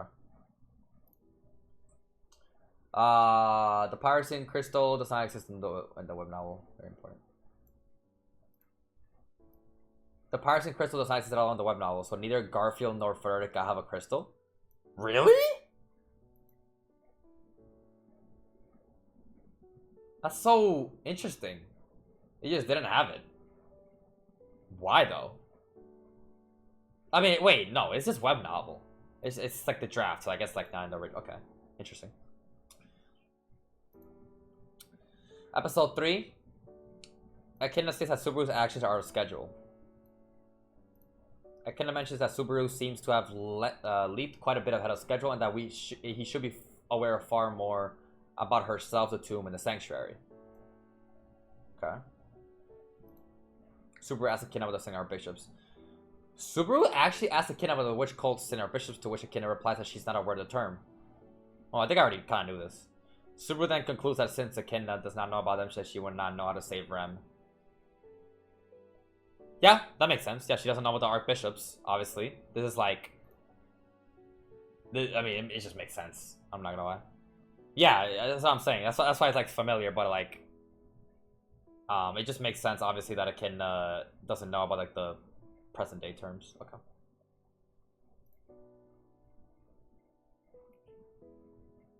Echidna could be a liar. I don't know. I mean, she low-key just be lying, huh?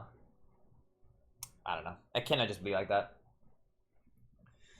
Echidna was sealed at Volcanica's command by the Maiders to oppose the Witch of Envy. Did I know this? Echidna was sealed by the Maiders to oppose the Witch of Envy. Echidna details that she was sealed by the Maiders' magic at Volcanica's instruction, in a faint hope that together with the Divine Dragon, the Sword Saint, and the Sage, the Witch of Envy could be opposed. The original intention, however, was to seal Sekhmet, the Witch of Sloth. That plan was scrapped by Volcanica as Sekhmet beat him to a pulp. What?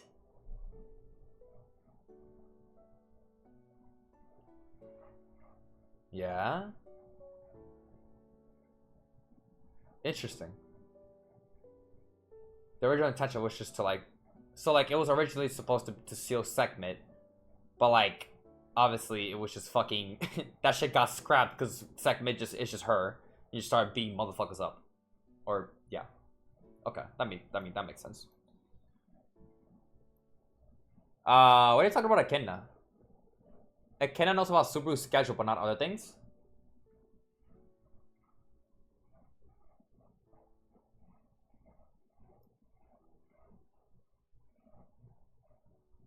Oh. Oh, I see what y'all mean.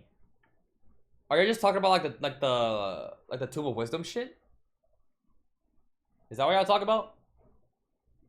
Like the fact that like Echidna like it's implying here that Echidna knows that Subaru was gonna pull up, but like it was like ahead of schedule, right? Is that what's being implied here? I mean, and that he should be that he should be aware far more about herself. But why though? And that he should be aware of far more about herself and the Tomb of the Sanctuary. So like what? Like, was she expecting to Roswaal to like tell him about her or some shit, or Puck or something? Could just be a saying that he should actually know about stuff, being able to reach that place. Oh, like maybe she knew about him, knew about his existence, or like whatever the fuck, but like it's like too soon. Cause like obviously Emilia had the crystal on her, Subaru took it, and he just like teleported there. So I guess I was like, maybe it's like kind of like her saying like, yo, what the fuck are you doing here so early? In a way, like that's why I left quite a bit ahead of schedule. That's what I could imply, I guess. Okay, maybe. Who knows? There's a kid that doesn't know, but okay. Yeah. Let's keep going. Echidna implies a deeper connection between her and Puck. Subaru mentions that he had previously heard Echidna's name from Puck. Yeah, it's just constant from 18 and 23. And also that Echidna's speaking style is similar to Puck's. Really? Well, I don't know why I didn't notice that. An example both uses the same pronoun boku. Echidna replies with laughter, pointing out that it is only natural she would be the only one who Puck would take as a role model. Yeah, fair enough. I did not notice that though. Boku, I guess, right? Episode 6. One of Roswaal's ancestors was acquainted with Wilhelm. I already knew this, right? We already knew this. Roswaal and Crusch Subaru. Wilhelm, after Subaru praises his role in taking out the whale, Roswaal. And that is the sword demon, one of his ancestors. Yeah, I already knew this. I remember this, I think. Unless someone mentioned in the comments. Episode 7, Subaru is not killed by Elsa, and is instead teleported somewhere else by Betty. Yeah? Yeah. Right? Don't I already know this? After unintentionally entering the Forbidden Library and learning about Petelgeuse, she gestures into another room via door crossing. A picture smell permeates the room and scattered all around broken tables with instruments. Some of a pattern like a magic circle on the surface and deactivated magic crystals in the center of the. Wait, no, this is different. Wait, am I thinking of something else? Am I thinking? Wait, no. I think I'm tweaking the fuck out. Wait, was episode 7 the one where yeah, no, my bad, y'all. My bad. I'm thinking of like the time that Subaru was like on the ground, remember? Right? Like when they were trying to go to the village with Subaru and Betty, and like Betty got stabbed, and that that's for the bunnies. There's something else. Okay. After unintentionally entering the Forbidden Library and learning about Betty's gospel, he used that in library that time. Yeah. Right. I remember now. Learning about Betty's gospel, she ejects him to an unknown room via door crossing. Unknown room? A putrid smell permeates that room, and scattered all around are broken tables with instruments, some of a pattern like a magic circle on the surface and deactivated magic crystals. In the center of the room is a large, seemingly bottomless hole, from which the smell is coming from. Some of the broken tables are noted to have been destroyed recently. Exiting this area, Subaru finds himself in sanctuary. However, no one is there. Shortly afterwards, something opens a gaping hole in his torso, and Subaru dies with the sound of chewing.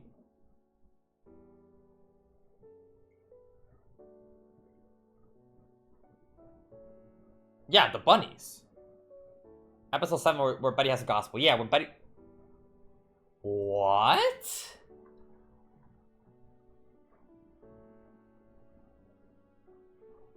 Unknown room.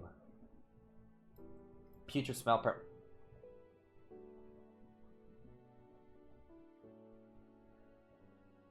Crystal room where OG Ryuzu was? Is that what it is? Yeah, magic circle on the surface and deactivated magic crystals. Center of the room is a large, seemingly bottomless hole. But like, what does this mean though? Center of the room, someone's coming. I mean, it could be, because it just has exiting this area. Super. Oh, I mean, but like, no. I don't know why I missed this. It just says exiting this area. He exited the area. Okay, he just exited this area right here that he was sent to, right? He exits the area. Subaru finds himself in Sanctuary. However, no one's there. And then, shortly, he just dies to the bunnies. Okay, wait, okay, my bad. I just have to, like, read that again. He just died to the bunnies. He just left and he died to the bunnies? Classic. No, okay. Nice. That's fucked, though. That's actually fucked. He just fucking died to the bunnies. Okay. Damn. Episode 9. Echidna was enshrined in Volcanica's command, Redux. Not really important. Smell of ammonia was in a crystal room. Oh. The smell of ammonia? What do you mean ammonia? I'm not gonna lie. What do you mean ammonia? what do you mean ammonia? In the crystal room? Echidna states that the reason why she's still active is because her deceased soul was sealed by Volcanica's will. Volcanica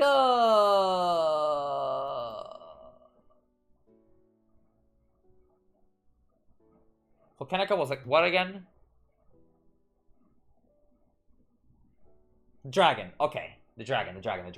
Yeah. I low-key keep forgetting his name. I just know him by, like, the dragon.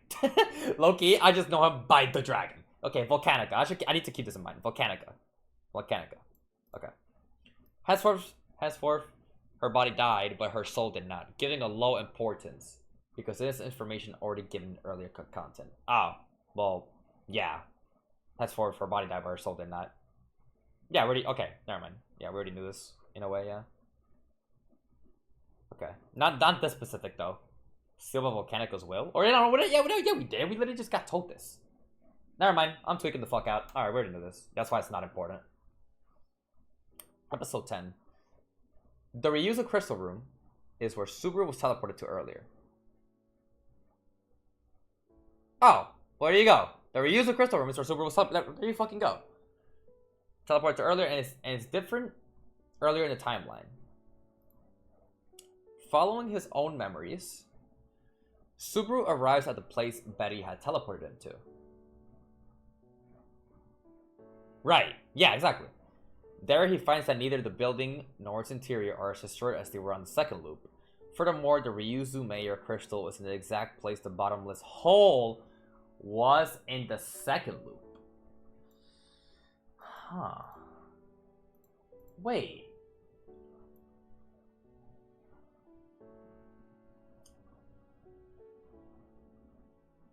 Does it just imply, you know, like how Shima teleported the fucking shit out of there? Is that what it's implying? Like when that, like, is it implying that like the crystal teleported, right? Like the crystal got out of there, and that's why there's like a bottomless hole. Cause like I could be like tweaking the fuck out of that, but trying to see the building, yeah. Destroyed. Oh no, destroyed. It could have just been the bunnies. I mean, it could have just been the bunnies, no? Interesting. Okay. I mean, that's cool, though. The Immortality experiment's failure produced a powerful Ryuzu copy that was disposed by the ancestor of Roswaal's. Maybe Shima slash TP because Roswaal called the rabbits with it? Yeah, probably. That's what I'm saying. Like, it's just probably like the slash TP thing. Okay. Let me read this again. Mortality experiments failure produced a powerful Ryuzu copy that was disposed. Oh, what the fuck? Really? Okay. When explaining the Ryuzu replicas and the Immortality experiment performed by Echidna, Ryuzu mentions that there was a first clone into which Echidna attempted to insert her own soul. Oh wait, no, we already knew this. Oops, we already fucking knew this. It failed as the vessel of yeah, it was just Ryuzu's method was insufficient to accept the Witch of Greed, and as such a terrible failure of her personality, and a part of Echidna's power was born. It was disposed of eventually, albeit not without causing anguish to the family. Oh, I already knew this. Never mind. Okay, cool. Episode 12. Subaru quite literally rises from the dead in a failed loop's continuation. Oh, this is just like the kiss of death, right? Let's see. In the first scene of Subaru's second trial, Killing himself because of Rem. No. This is second trial. My bad. Second trial. Okay. Sorry, for some reason, when it said rises from the dead, for some reason when it said rises from the dead, I thought it meant like, you know, like when he like was like all fucked up, going to like Emilia's lab and shit. Never mind. Okay, literally rises from the dead. In the failed loop. Got it. Yeah, zombie Subaru. And the first scene of Subaru's second trial, killing himself because of Rem having been gluttonied. Yeah. After the final line of the scene in Ellen and Anime, Subaru's dead body rises once again, moving in a weird manner, much like that of a mechanical doll. After Wilhelm reacts and goes to strike it, a cascade of shadows defends Subaru's body. After which Puck appears, pointing out the culprit as the witch, likely the Witch of Envy. The scene ends with a clash between Puck and Subaru's dead body.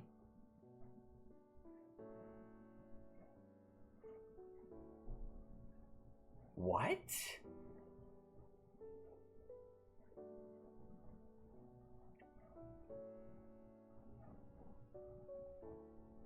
That's weird.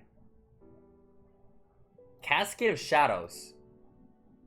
So, I mean, wouldn't that just be like the sloth? Wouldn't that just be sloth? What the fuck? I don't know. Wouldn't that just mean it's like sloth, like all the fucking hands and shit? I don't know. Like, what do you mean a cascade of shadows? Satella? It's Satella. Shadows. My bad. When I said shadows, I thought I meant like the hands. The Witch of Envy's thing is shadows. Isn't that what Puck mentioned too? Correct me if I'm wrong. Isn't that what Puck said too?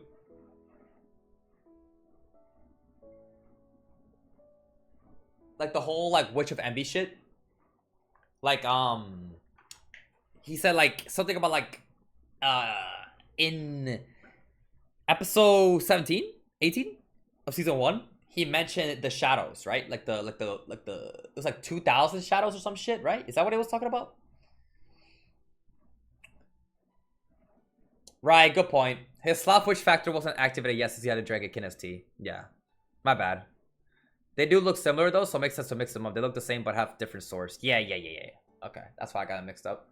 So like, it's just which of maybe I should like read correctly, pointing out the culprit as the witch, likely the Witch of Envy. Dragon Ball fan does not know how to read. I guess it makes sense, right? God damn it. Pointing out the culprit as the witch of, likely the Witch of Envy. Dumbass. Alright. Anyway, that makes sense. But like, it's still weird though. Like, why is bro a zombie? Like, what? Anyway. Yeah, L reader. L fucking reader, cabrón. I just said cabrón. Wow. My Spanish came out of there. If y'all know what that means, you know, don't worry about it. Alright, anyway. If Puck does not destroy the world, that girl cannot be saved. Relatively important. Dude, that was weird. My Spanish came out there. I just noticed that. That was weird. What the fuck? I told you, maybe you should stop bros tweaking. Yo, my brain is fucking overloading. Even my Spanish is coming out. No, we're in too deep now. No, we're in too deep now, bro. We gotta just fucking keep going at this point. Okay. If Puck does not destroy the world, yeah, my brain is trembling. Nah, lock in. We're literally halfway. We're like almost there, bro. There's no reason to stop now. I'm good. It's fine. Let me just shake it off, bro. I'll shake it off, bro. It's fine.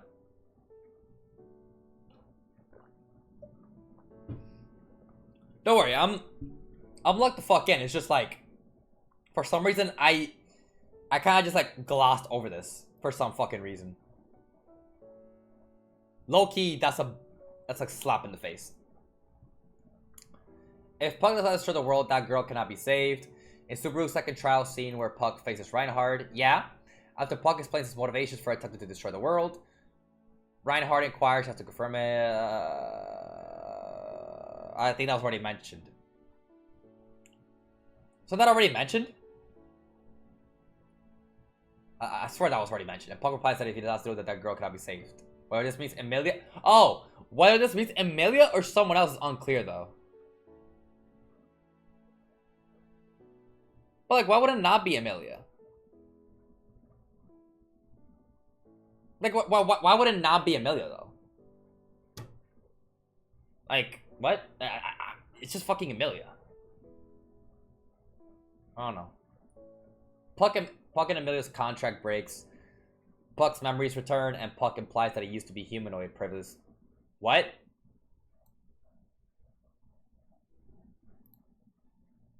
What? Episode 12. What? Obviously, I already knew. Obviously, we know about this, right? Puck and Emilia's contract breaks. Puck's memories return. It's just here. What the fuck is this supposed to mean? Puck implies that he used to be humanoid. Like, what? The post-whale battle cut loop is further explored in Subaru's second trial. Puck's memories seem to return with the implication that the contract mentioned in Frozen Bonds was tied with Echidna, having met Petelgeuse, and in one particular line, his pronoun switches from his usual boku to ore, which usually is meaningful. He also seems rueful at Echidna. But the reason it's not given having broken out of the crystal, his contract with Emilia is severed. And once Betty assists with Puck's request to protect Emilia, he faces Petelgeuse alone.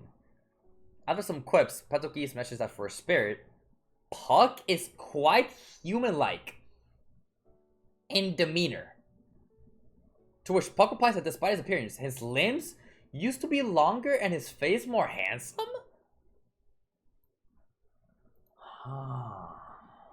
Yeah, spirits can be in other bodies. What the fuck? Yo, let me find out Puck was a human, bro.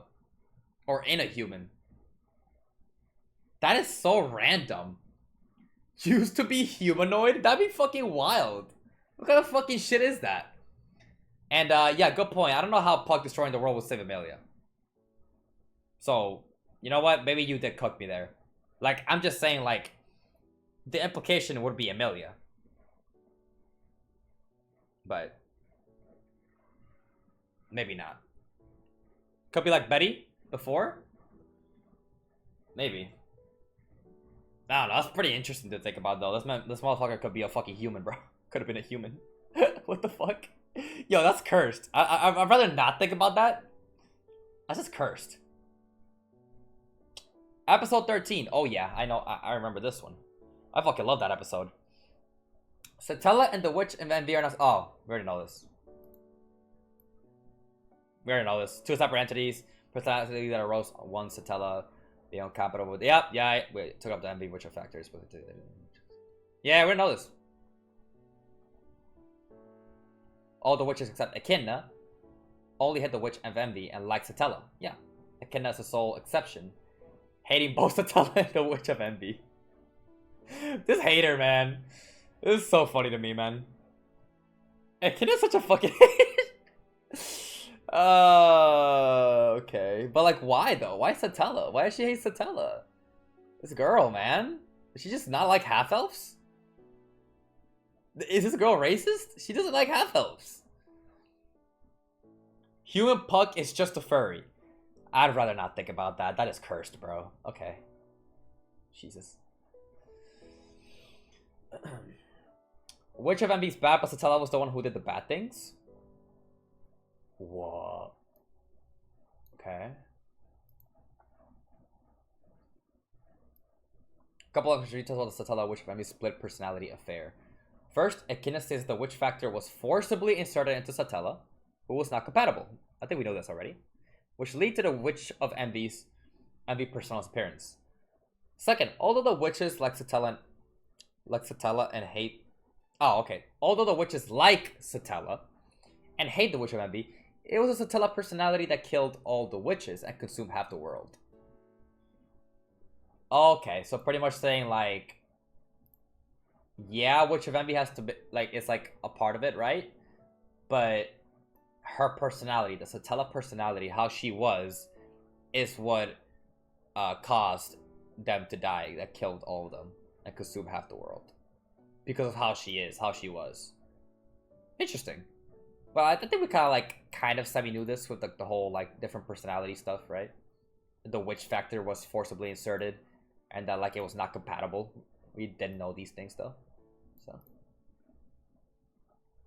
yeah, that's also a thing, right? Another mystery. Who the fuck put it in her? Pause. Who inserted the witch factor? Like like it's such vague stuff too, bro. Like it's just like who did it? Like forcibly inserted, but it's like who the fuck did that shit, bro? I'm gonna go ahead and guess that's like some stuff that that Tape might reveal later on. You know what I mean? Like Tape might like reveal that later on, with like her like Satella's like backstory or like her like actual like purpose and story and whatever the fuck. Yeah, that's literally just last arc stuff. Or we could stop thinking logically here, as CT says, and just blame everything on Pandora. That could work too. But yeah, it's probably just like stuff from like literally like the last arc to wrap up the story. Like literally just like finish up the story. It's probably just gonna be that. So that's cool though. That's a cool thing to think about though. Like who the fuck did that shit to her? We really kind of knew this, right? Subaru's a sage candidate. Yeah, Daphne dubs Subaru as a sage candidate. The significance of this is unknown. Literally, this is the only thing that we know. Yeah. Subaru's him, I guess. But like, why this last part though? Like, why are you doing this to me? The significance of this is unknown. Like what? Like what could be the implication here, man? Like, is this really important? Who knows, man? Subaru's a fucking sage candidate, I guess. But like, what? Like, wait. What are the conditions to be dubbed a sage candidate? Like, does that, like I don't think I know that. Like, how do you just be named or like dubbed as a sage candidate? Like, what are the specifics? What are like the rules or like the conditions? Because like, Daphne saying this is just like, it would not be affected of which miasma. Okay. Roswaal says stuff about Sage in the last content video. Huh. Title Sage respect question mark. Okay. Maybe it's just like some like shit like that. Okay. Subaru should already be aware that Satella. What is this? What, that Satella equals Witch of Envy? Is that what it says? Daphne also implies that because of his status as a sage candidate, he should be already aware of the Satella and the Witch and Envy are different things situation. Oh, okay. Oh, it means Satella doesn't equal Witch of Envy. It means sign some coding language. Oh, okay, that's just like the. Oh, that's what that means. Yeah, I mean, I was about to say like that makes no sense because Satella does not equal. Okay, it's just like pretty much just saying like as a sage candidate. What the fuck? That's interesting, Daphne. As a sage candidate, you should know this, bro. But like what? Implying that like, if you're a sage candidate, you just have to know this. Common ball knowledge. Common ball knowledge, I guess. That he should have known already. They're like two different things. Okay. Flugel sealed the pact with Volcanica. Did I already know this? Echidna speaks of Flugel sealing a pact with Volcanica, without which Reed would not have been able to stop the Witch of Envy by themselves. Okay. Interesting. I don't know. Why do I feel like I've heard of this before? Again, like, it could not just be cut content, remember. I sometimes read comments. There's a lot of comments I've read over my time. So, like, some of this could just be familiar, because, like, motherfuckers just, like, mention it, but... okay, that's interesting. Stop the Witch of Envy. Still a little iffy about this, because it's like... Did y'all really stop her, though? Because, like, why the fuck are we seeing her? Yeah, Sage and Dragon, yeah. Yeah, don't worry, I know that. I know that. Flugel the Sage and What kind of color dragon? Don't worry, I know that. But I'm just saying, like, I feel like I've heard something like along those lines before.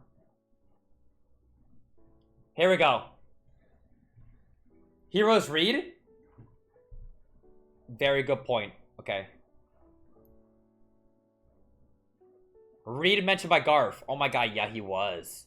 What episode was that? Yeah, he did mention Reed.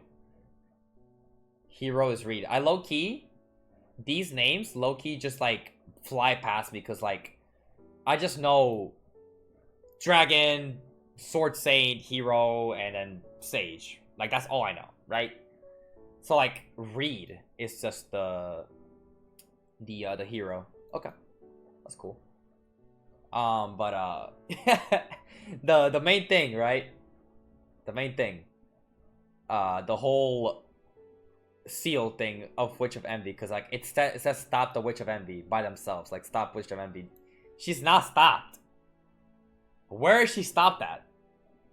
Anyway, this is what I said. Here we are.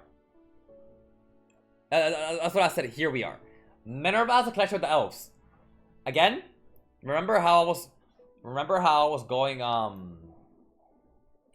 back on this. Like, motherfuckers maybe think that the theory was, like, really wrong. Nah. I don't give a fuck. Minerva has the closest case to being the mom of Emilia. I don't give a fuck. It just... So far, with the information gathered and what they've said so far, it just makes the most sense with how she's reacted. How I saw her react in the anime as well, with Emilia's comments and all that shit. Especially when she mentioned Fortuna being her real mother in front of her face, and she started, like, getting emotional and shit. Come on now. I'm dying on this hill, man.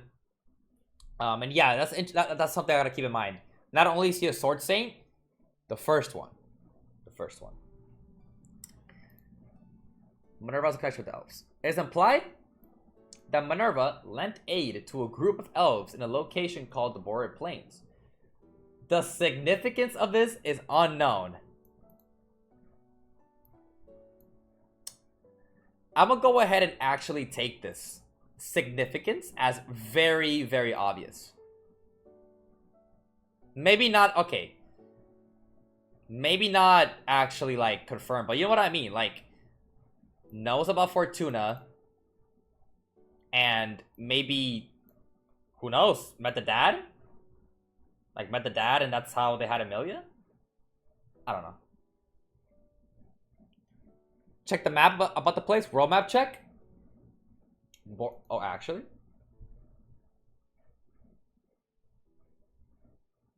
What was it called again? Boreal Plains. Where the fuck is that? Can I zoom in? Where is that? I don't think there's like good. Can I move this? I can't move this. Fuck. Bro, I gotta like get close to my screen here.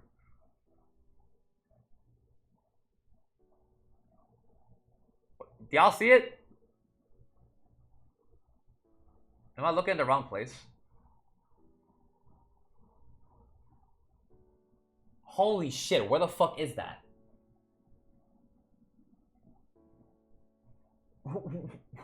I don't see it. I don't see it. Am I blind?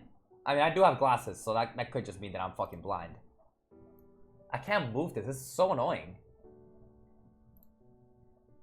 Why can I move this? Can I not make it move? I guess not, huh? Bro, I don't see it, bro. Do y'all see this shit? I low-key don't see it.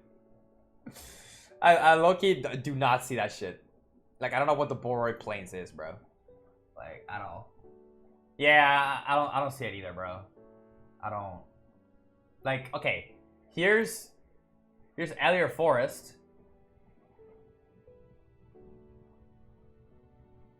There's Elliot Forest, but...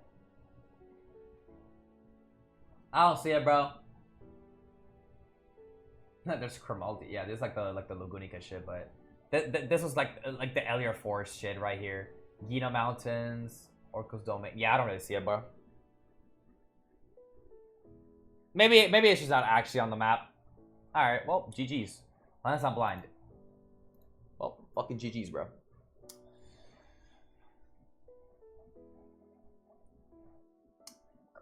Alright. This is all episode 13. Sheesh.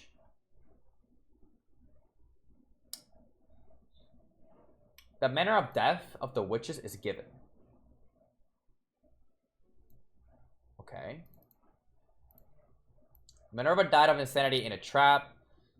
Maybe it was mentioned. Maybe it was mentioned like over or glossed over. Maybe I saw in the comments, but Minerva died of insanity in a trap. Carmilla perished in a sea of flames. Daphne wasted to death amid an ocean of sand. Typhon drowned in a flood. Sekhmet fell down the great waterfall as she rained destruction upon the dragon. Echidna collected their souls, remaining bound to the present world by soul alone. Huh.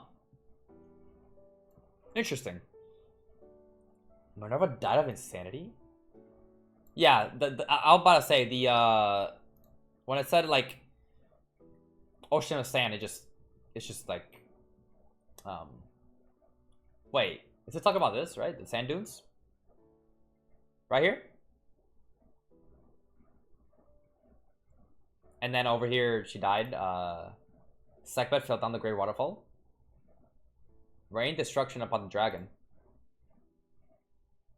Sekhmet, what did you see at the bottom?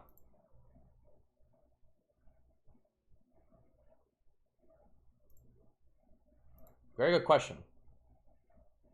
Sekhmet fell down the great waterfall. What did she see? Right. Because, like... Isn't it... Okay, wait. Isn't it like a mystery? Like, what's beyond this? Like, isn't this just, like, mystery? Lore that we haven't, like, like, there's just no fucking idea? Like, what the fuck is here? Like, what is beyond that, actually? It fell down. I don't know. As she rained destruction upon the dragon. Interesting.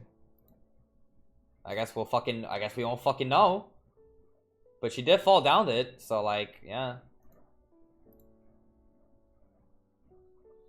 Alright. Echidna guided Subaru.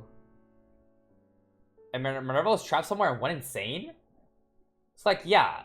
Like, when it said, like, died of insanity, she just went fucking... So, like, that just means she was trapped and, like, she went so insane she died? Damn. Is that what it's fucking saying? That's crazy, though. I think it's funny that Typhon drowned in a flood. Anyway. Echidna guided Subaru towards rejecting her offer intentionally as her preferred outcome. I already knew this. Again, stuff that I just probably just know from like people in the comments. Minerva blatantly calls out Echidna for guiding Subaru to rejecting her offer, to which Echidna replies that she would be glad if the result. Or any news, actually. Could just be any news. However, Daphne too calls her out, saying that Echidna has no qualms in manipulating things to her desired outcome, and that despite being glad with either, that she had a preferred result. Obviously. Okay, that makes sense. Yeah, she just... The original plan was this. I already knew this. Daphne just hungry as always. Subaru realizes that he was the first one to not believe in Amelia's ability to pass a trial. That he was the first one to not believe. Okay. It was a break time? Is that what it was? Is that what it was?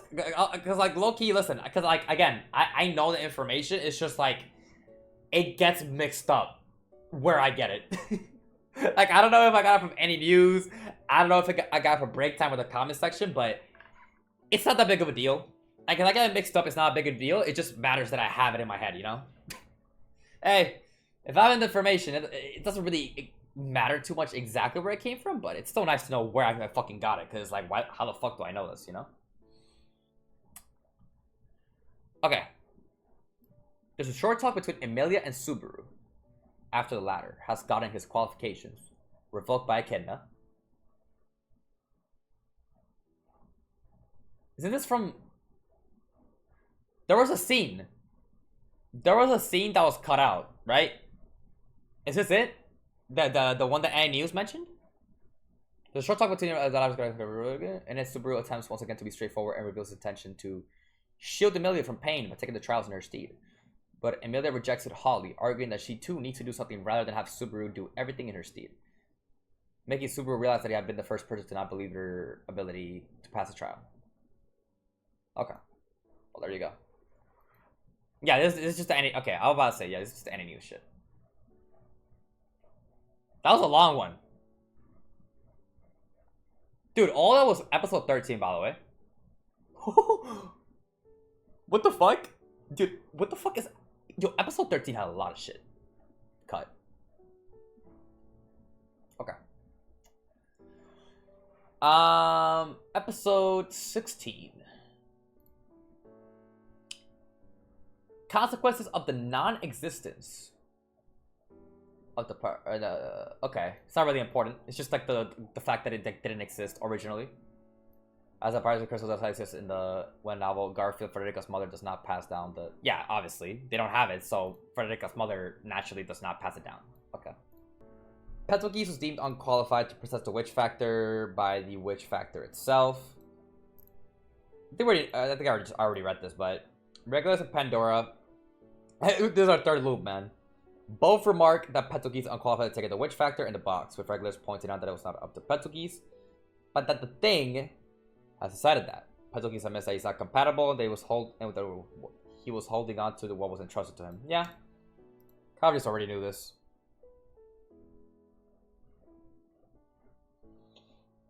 Witch cult is split between a moderate faction and a radical faction. It's made evident that there's a moderate and a radical faction of the witch cult. The former led by Petelgeuse. There's a moderate and a radical faction of the witch cult. Okay. The former led by Petelgeuse. Okay. It's not obvious in the LM, but the implication is there. Okay. Yeah, Flugel gave him that shit. Yeah. When he like... He went like, Flugel-sama! Or some shit, right? And then he like put that shit in. Pause. Yeah.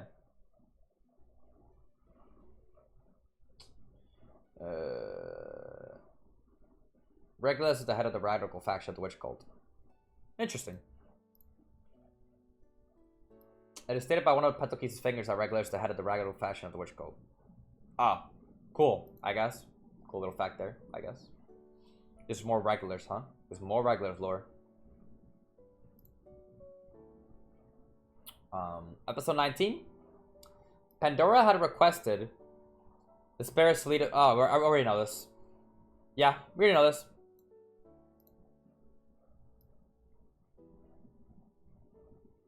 Whether they were contracted to her or not is unclear. But yeah, we already knew this.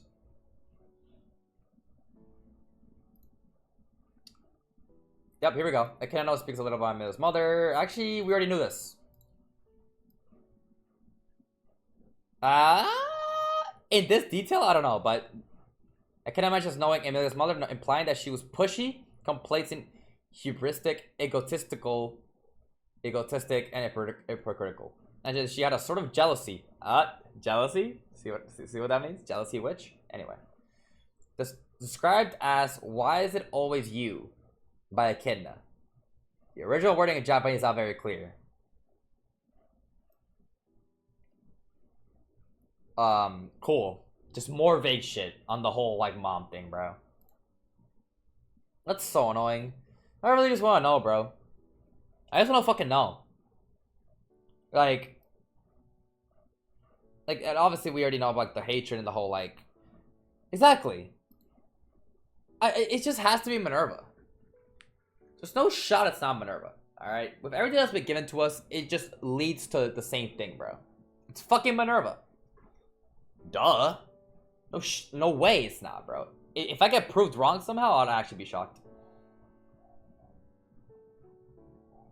Episode 22. Beyond Emilia, there are two other people that Echidna hates. Here we go. Here we fucking go. Near the end of Amelia's second trial, there is a lengthy conversation between Echidna and Amelia.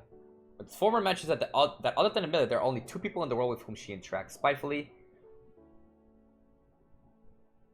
2 people in the world with whom she interacts spitefully. Their identities are unknown. She also adds that her hatred for Amelia has nothing to do with her status as a half-elf. Ah! She's saying no to the racism.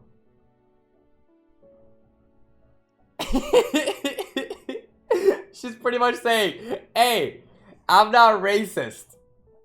Yeah, motherfucker. Oh, that's funny as hell. She clarifies she's not racist. That's funny. Nor because of her lineage, blood, or nature. Oh. Still racist to me. She could just be lying. She could just be fucking lying. But anyway.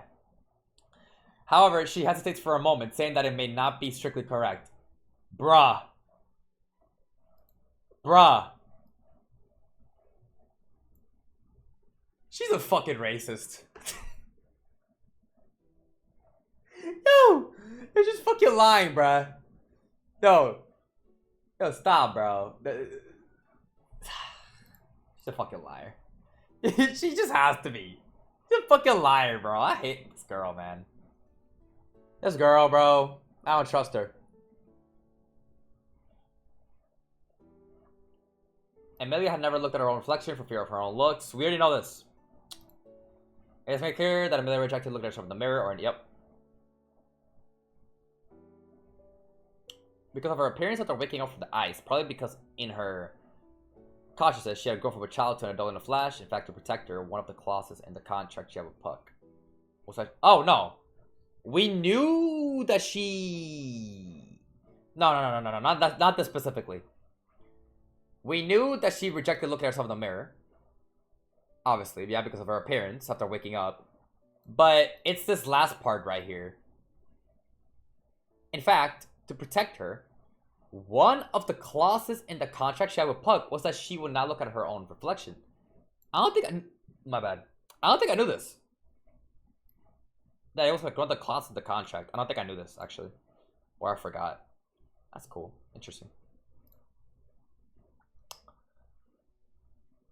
Yeah, we didn't know contract shit. Fuck is that?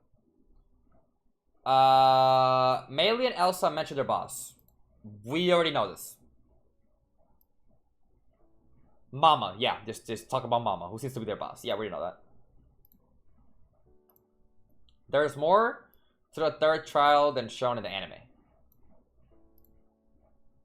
The third trial lines were, for the most part, compressed in comparison to the original ones, and with the visuals for one scene being missing as well. You can find the 1 hour version of these. Okay, it's just like, it's like literally an entire fucking document of this shit. Okay. Yeah, Mamma Mia.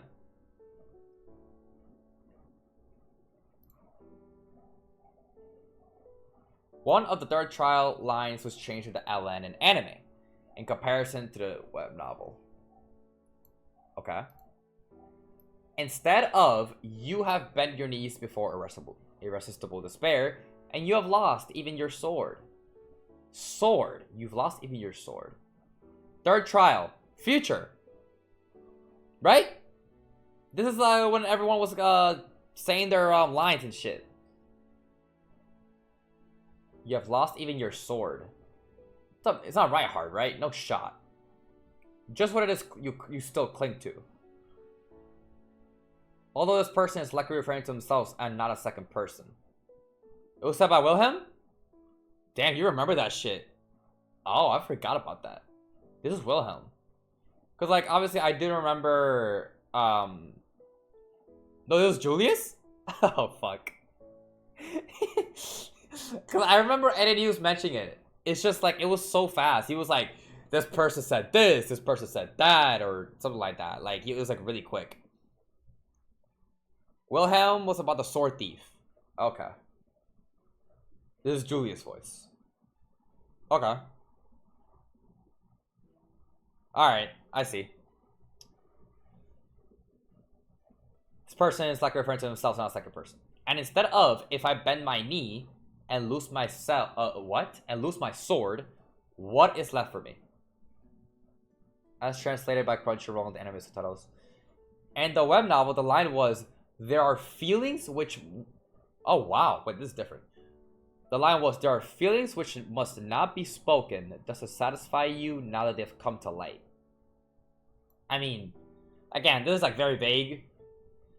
We don't know exactly, right? Like, we don't know exactly what the fuck happened in those futures. Like, it was like a lot of like different possibilities and shit. Like, there was a lot of shit going on, but okay. Crunchyroll selling.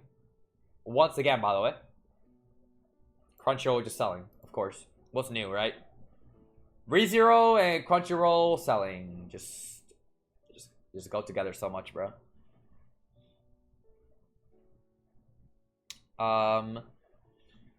Emilia. Oh, I think someone mentioned this to me. Was it a comment? I think it was a comment. I don't think any news mentioned this, did he? I think it was a comment. I just voice cracked. Wow. It was definitely a comment. Which that... No, I just need to... I think I just need to drink water. Is this Julia being insecure? Oh, okay. There you go. Confirmation. Originally, the witch that Emilia would meet after the third trial was Sekhmet, not Minerva. Yes, I remember reading something like this. However, Sekhmet mentions knowing Emilia's mother, saying that much like Emilia's mother, Emilia is not timid during the critical moments. Much like Emilia's mother, Emilia's not timid during the critical moments. Interesting. Incidentally, Sekhmet mentions Minerva by name as the one other witch Emilia could manage to converse with. But also that Minerva cannot show her face to Emilia. Why? Why? But also that Minerva cannot show her face to Emilia. The name Minerva brings strong feelings, particularly one of nostalgia, to Emilia. The name Minerva brings strong feelings, particularly one of nostalgia, to Emilia. Narration mentions that it is a name that could evoke thoughts of someone very close to her. Dude, that's the fucking mom.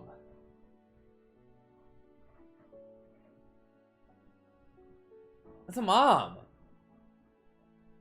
Minerva. That's the mom. That's the mom. That's like, what the fuck? This right here, yeah, the stocks are fucking pumping, bro. It's like Subaru and Satella shit. True. This shit is so annoying. I hate it here. I wanna know so bad, bro. I wanna know so bad. But like, this right here is very interesting. It was supposed to be Sekhmet. And I feel like this right here just confirms it and gives more... just more to Minerva being the mom. Like, I don't know. I feel like this really gives Minerva a better case, for sure. Again, that's my fucking... I will keep thinking that. I don't care. One of the old witches was a vampire like Elsa. This was debunked, right? This was debunked. She's not a vampire. She's like a doll or something, right? Upon deducing Elsa's identity as a vampire, Garfield also remarked that one of the old witches was likewise a vampire, which is Carmilla. Someone mentioned that it just makes sense with Carmilla being it. Yeah, Elsa's not a vampire. She's like some sort of like cursed doll, was it? Something like that, right? She's like a cursed doll. That's kind of like what I remember someone mentioning. But yeah, that's pretty much debunked. Yep, cursed doll? Okay. Well, there you go. Cursed doll. Not a vampire. But yeah, the vampire also, it's just like pretty much Carmilla, right? She's like a reference to like vampire. Or was it her name? Like her name's a reference to like vampire shit, right? I could be wrong about that. I could be like fucking that up, but like I'm pretty sure I'm definitely not fucking up the fact that it's just Carmilla. I think. But yeah. Episode 24. Something motherfucker like Pinocchio. Anyway, episode 24. Something protects Subaru from being consumed by the flames.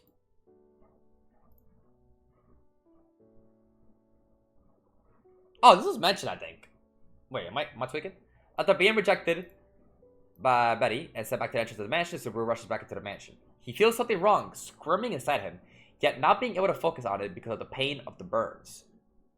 Narration mentioned that you were able to witness that what was happening. His body wrapped in a massive black mass. Yeah, we already know this. Like a protective cloak of shadows, he would recoil from however repulsive it was. Yep, we already know this.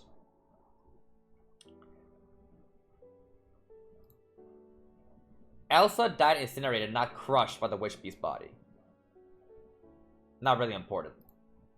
Elsa doesn't die with just being smashed by the witch beast thrown by Garfield.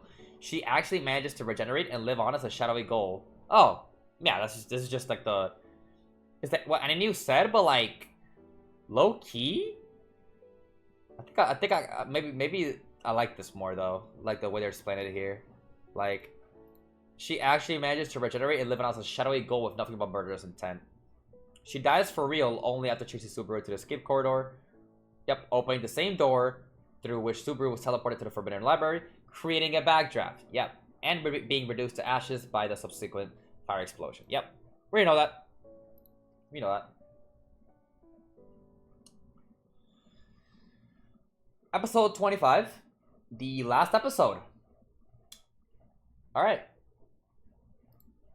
Melee speaks briefly about Elsa and their boss, Mama.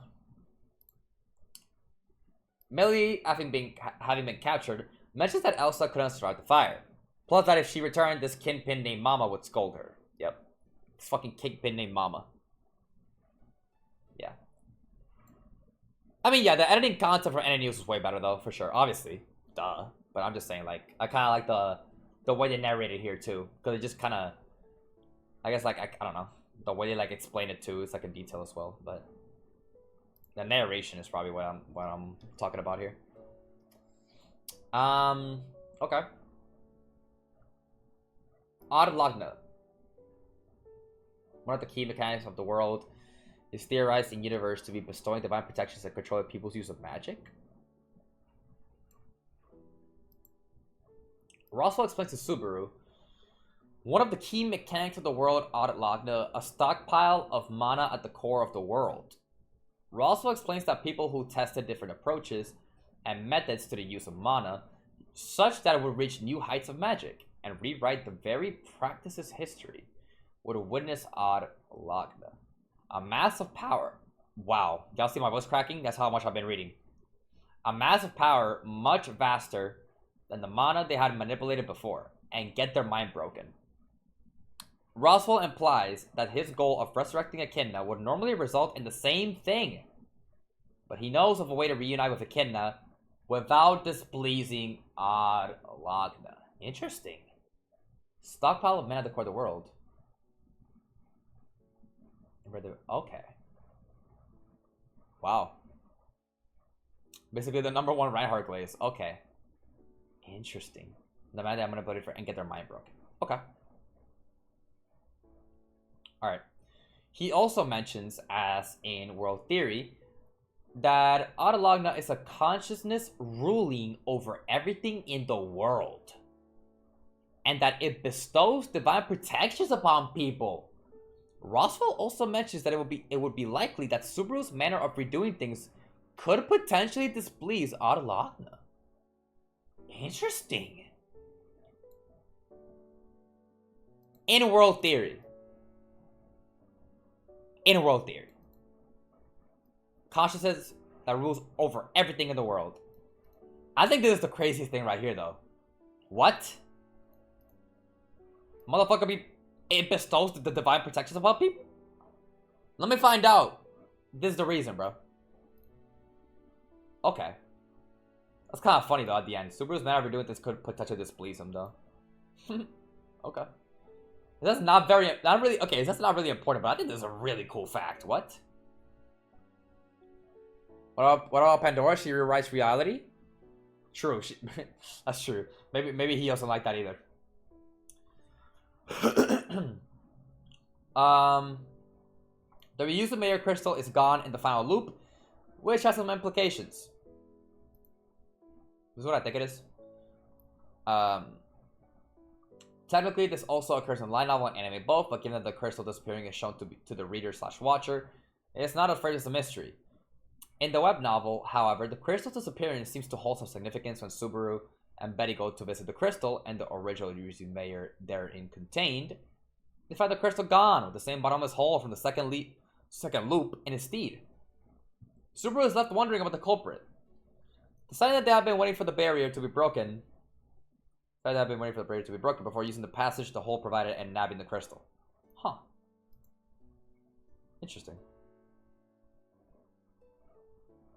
In the web novel, huh? Okay. Betty has nearly no mana left, and Subaru cannot provide her. Did I already know this? Betty has nearly no mana left, and Subaru cannot provide her with a lot of it. Meaning they're nearly problems, but yeah, we already know this, right? Yeah, we already fucking know this. The circumstances of Betty and Subaru's contract explained after the battle against the Grey Rabbit are skipped over in the anime. And it's confirmed that Subaru's gate is broken, and for that reason their contract is necessary. So Subaru does not die for being unable to expel mana. Furthermore, Subaru must be exclusively contracted with Betty. However, as a consequence of the fight against the Grey Rabbit, Betty has spent the mana she had passively amassed for the people inside the mansion over 400 years. Yep, we know this. And what Subaru is able to provide her with is a mere pittance. This is so crazy, though. That's so fucking crazy. Like, Subaru, if it wasn't for Betty, bro's dead. Okay. Alright. Yeah, Annie's already mentioned this. Roswaal threatens Subaru that if anyone Subaru chose to protect dies, he will kill the rest. We also know this as well. It's more NNU stuff. More of a clarification because of the faulty CR stuff. But in the final episode, when Roswaal speaks to Subaru is a threat. If anyone that Subaru has resolved to protect dies, Roswaal will kill the survivors and then would be killed by the curse he planted on himself due to the contract / bet with Subaru. Like, what the fuck? Like, what the fuck is wrong with this guy, man? Like, god damn. Bro, I'm taking all y'all with me. The fuck, man? Oh, yeah, Crunchyroll selling. Fucking Crunchyroll subs. I hate it here. Roswaal hired Elsa, but not Melee. We also knew this. Okay, this is like already information. Like, yeah. Basically, slash kill if anyone dies. Pretty much. Roswaal elucidates to Subaru that while yes, he did hire Elsa to target mission, Melee was not hired. Planned at the event in Arc 2 was likewise not planned by Roswaal. This means that there's someone else who targeted the mansion in 2 separate times. We already kind of knew this, yeah. Still interesting though. Like, who the fuck is it? Someone else. Vague. Always vague, huh? At the... Yeah, it's probably Mama. Probably just Mama. At the back end, after the knighting ceremony... Wait, what? Oh, just after the knighting ceremony. Got it. Subaru and Amelia talk about the trials and her goal. Is this the talk that they had? Oh, this is it! Wait, this is huge. This is huge. This is the talk that they mentioned. And like, we literally didn't see anything about it. Here we go, boys. The talk that was assumedly mentioned in the anime and Ellen and skipped over is believed to be this talk that happened on screen in the web novel. In it, after grabbing Subaru close, speaks about her past of having lived in Elir with her adopted mother Fortuna and the other elves of the witch cult's assistance, and also the event that led to the forest freezing over, triggered by Pandora, the Archbishop, and the Black Serpent. So she's like telling him... She's just telling him her backstory and everything. Also, because that was one thing that I was like wondering, like, will Subaru ever know exactly what happened to Emilia? Like what her backstory is, and like what happened with her? Interesting, but yeah, that also, yeah, this trio is crazy. Pandora, Archbishop, Black Serpent. My God. However, all of this is in narration, and given later events, it is unclear just how much details Emilia get to Subaru regarding the witch cult, Juice, and the Black Serpent. It is also mentioned that Puck is asleep. Inside the crystal, because otherwise the crystal will not be able to contain him. Got it. That's why he's asleep. Deadbeat doing deadbeat things, huh? Interesting. I'm kidding. I mean, am I kidding? I don't know. The allegations are there, and that one of a higher grade is necessary for Puck to wake up. Okay, so we just need a better one because that shit's ass.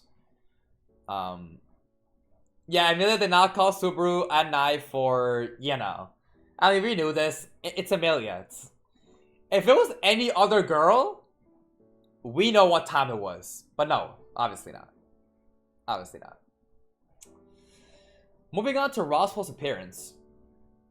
Emilia was lured by Roswaal's proposal for melting the forest, as despite the fact it was frozen over by her power, she cannot unfreeze it for being unable to reach the same level of power from her memories.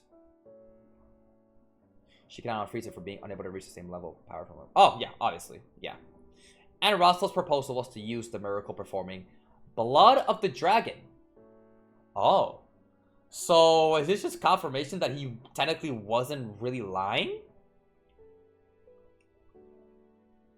Does this mean Kid Emilia over Emilia? Is Kid Emilia stronger than Emilia?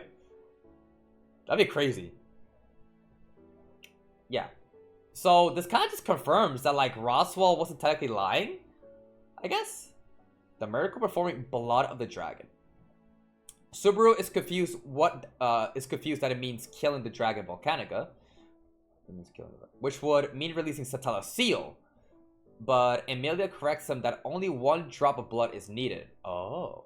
And that the blood of the dragon has been kept in the royal castle since the time the covenant was forged.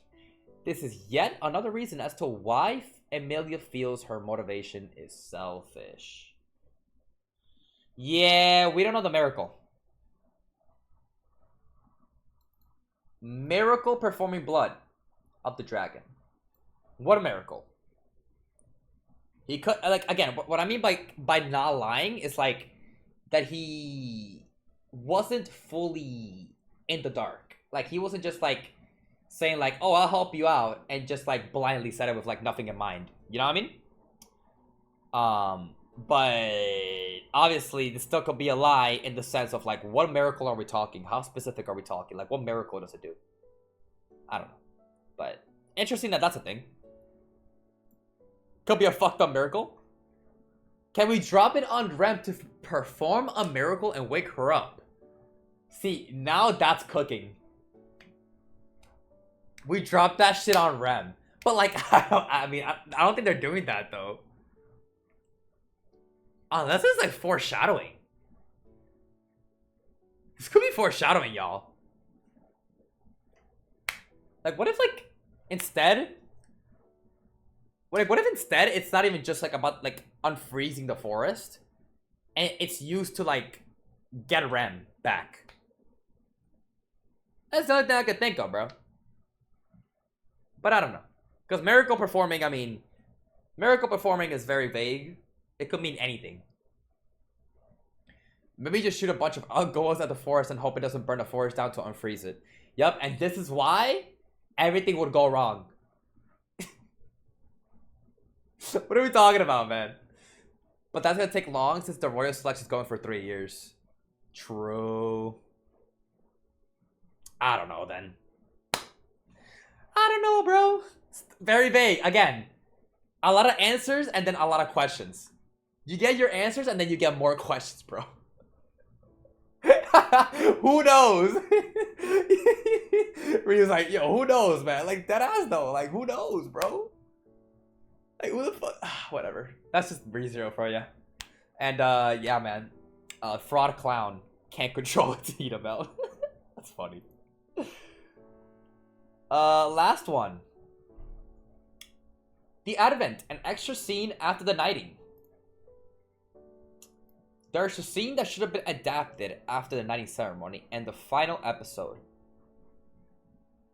What? There's a scene that should have been okay. Given how it would certainly influence later events in the story, it cannot be stressed just how important it is. You can find translation. Okay, this is just like... Oh, it's just the Omega stuff? Oh, it doesn't even... Oh, it doesn't really work, actually.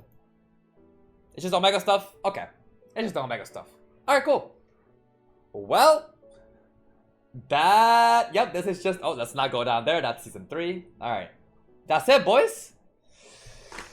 Alright. That is the end of the reading session of the Witch Code translations. That was... Wow. Peak. I love that. I actually really like that, man. Like, so much context. Bro, I think the main shit though was like the season 1 stuff, because there was some things here, like hints and things here that I already kind of fucking knew from season 2. Obviously, any news, we watched the cut content from any news. But I'm mainly just saying for season 1 cut content mainly.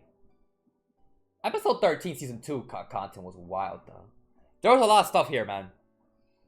There was a lot of shit, bro, in season 2, but I think season 1 was like the biggest, like, what the fuck. I think season 1 was the biggest what the fuck. Cause like season 1 had the Shadow Garden stuff. Season 1 had the fucking the owl shit. Bro is not from here. He's from another world. Like, the Rem stuff too is kind of weird too. Like, the Rem stuff is very weird. Like, they definitely changed how she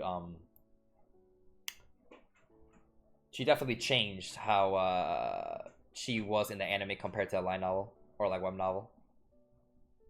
Wow. But yeah, especially season 1. Oh yeah, and the fucking, what's it called? Where was it? The royal selection stuff as well. A lot of the cut content here. Like, a lot. So, yeah, that was really good. I like that, man. Overall, an amazing cut content session here. And of course, shout out to the Witch Code translation people, bro. Y'all goated. Like, this is so useful. Like, this is fucking useful. Like, holy shit, dude. This is fucking useful as hell, man.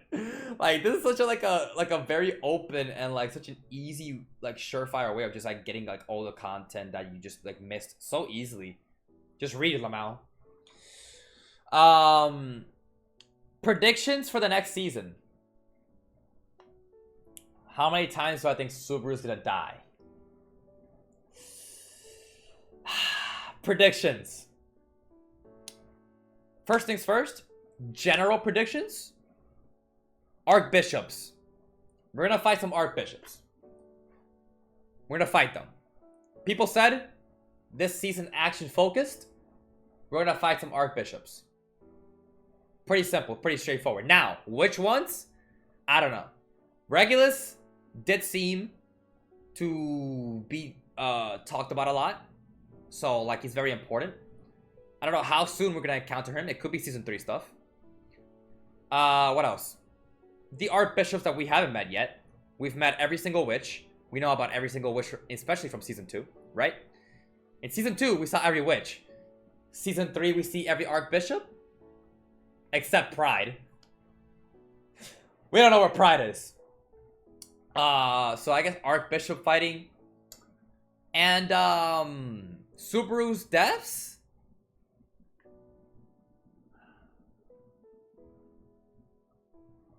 Three.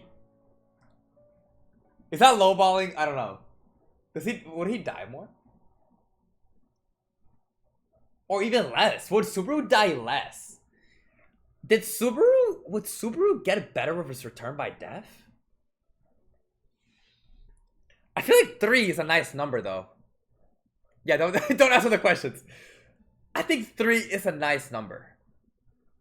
But like it's 16 episodes. I'll go with 3. I'll go with 3. I'll go with my gut here. 3. Or 2. Fuck. Wait, because Subaru's getting better at this. I don't know. I'll go 3. Prediction. 3 deaths. Alright, 3 deaths. We'll get 3 deaths, okay? We're gonna get 3 deaths. I know in season 1 he died a lot, but like that's season 1. And season 2 as well. But like, I think season 3 Subaru, I think he just might die 3 times. I think 3 times sounds like a nice number. I don't know. I could be lowballing it. You know what? I could be lowballing it. Like, he could just like die like fucking 10 times. Who fucking knows? But yeah, that's my prediction. And prediction on the Archbishops getting more screen time and just knowing more about them. Because if we got to know about the witches, we're gonna know about the Archbishops. And even at the cut content here, it keeps talking about Regulus and Lie. So maybe Lie? No, because Lie's just Gluttony. So like, I don't think we're gonna deal with the whole Rem thing yet. So yeah, probably like Regulus and some other motherfuckers that we don't know yet. Just introduce some new characters into this world of ReZero. And yeah. Which character do you think has most death flag except Subaru? Like the character that I think will die, like has like the most like warning of like dying death flag? I don't know. I have no clue. But like, wouldn't that just mean that like, no, because like, didn't Roswaal literally mention that like if anyone dies, he's just gonna... I swear like that's not gonna happen though, right? That's literally, that can't happen. Because like if that happens, Roswaal just like literally just suicide bombs, right? I think, okay, wait. No, because isn't it just like close people? It could, I mean, people could die, like some other people that like that no one really cares about, huh? Guess I'll have to see and wait what happens next, bro. I don't know. I said that very wrong. Anyway, also someone asked, we're watching season 3. Time frame? I'm gonna try my best to just do it literally tonight. Okay? Try my best. I'm gonna try my best to do it tonight. Now, if it's tonight, which obviously tonight my time, right? When I mean tonight my time, it's like the... Y'all know the time frame, right? Like after 10 p.m. AST. That's my time. Now, considering season 3, I should probably try to stream earlier, huh? Should try that. But next stream will be a long one, so buckle your fucking seatbelts. Strap in, because get your popcorn, get your snack. Yeah, so see you tomorrow. Yeah. Get your popcorn, get your snacks. 90-minute episode, y'all. It's gonna be crazy. It's gonna be fucking crazy. EST? No, AST. It's like the same thing. Okay, it's pretty much EST. It's just like I'm like 1 hour ahead.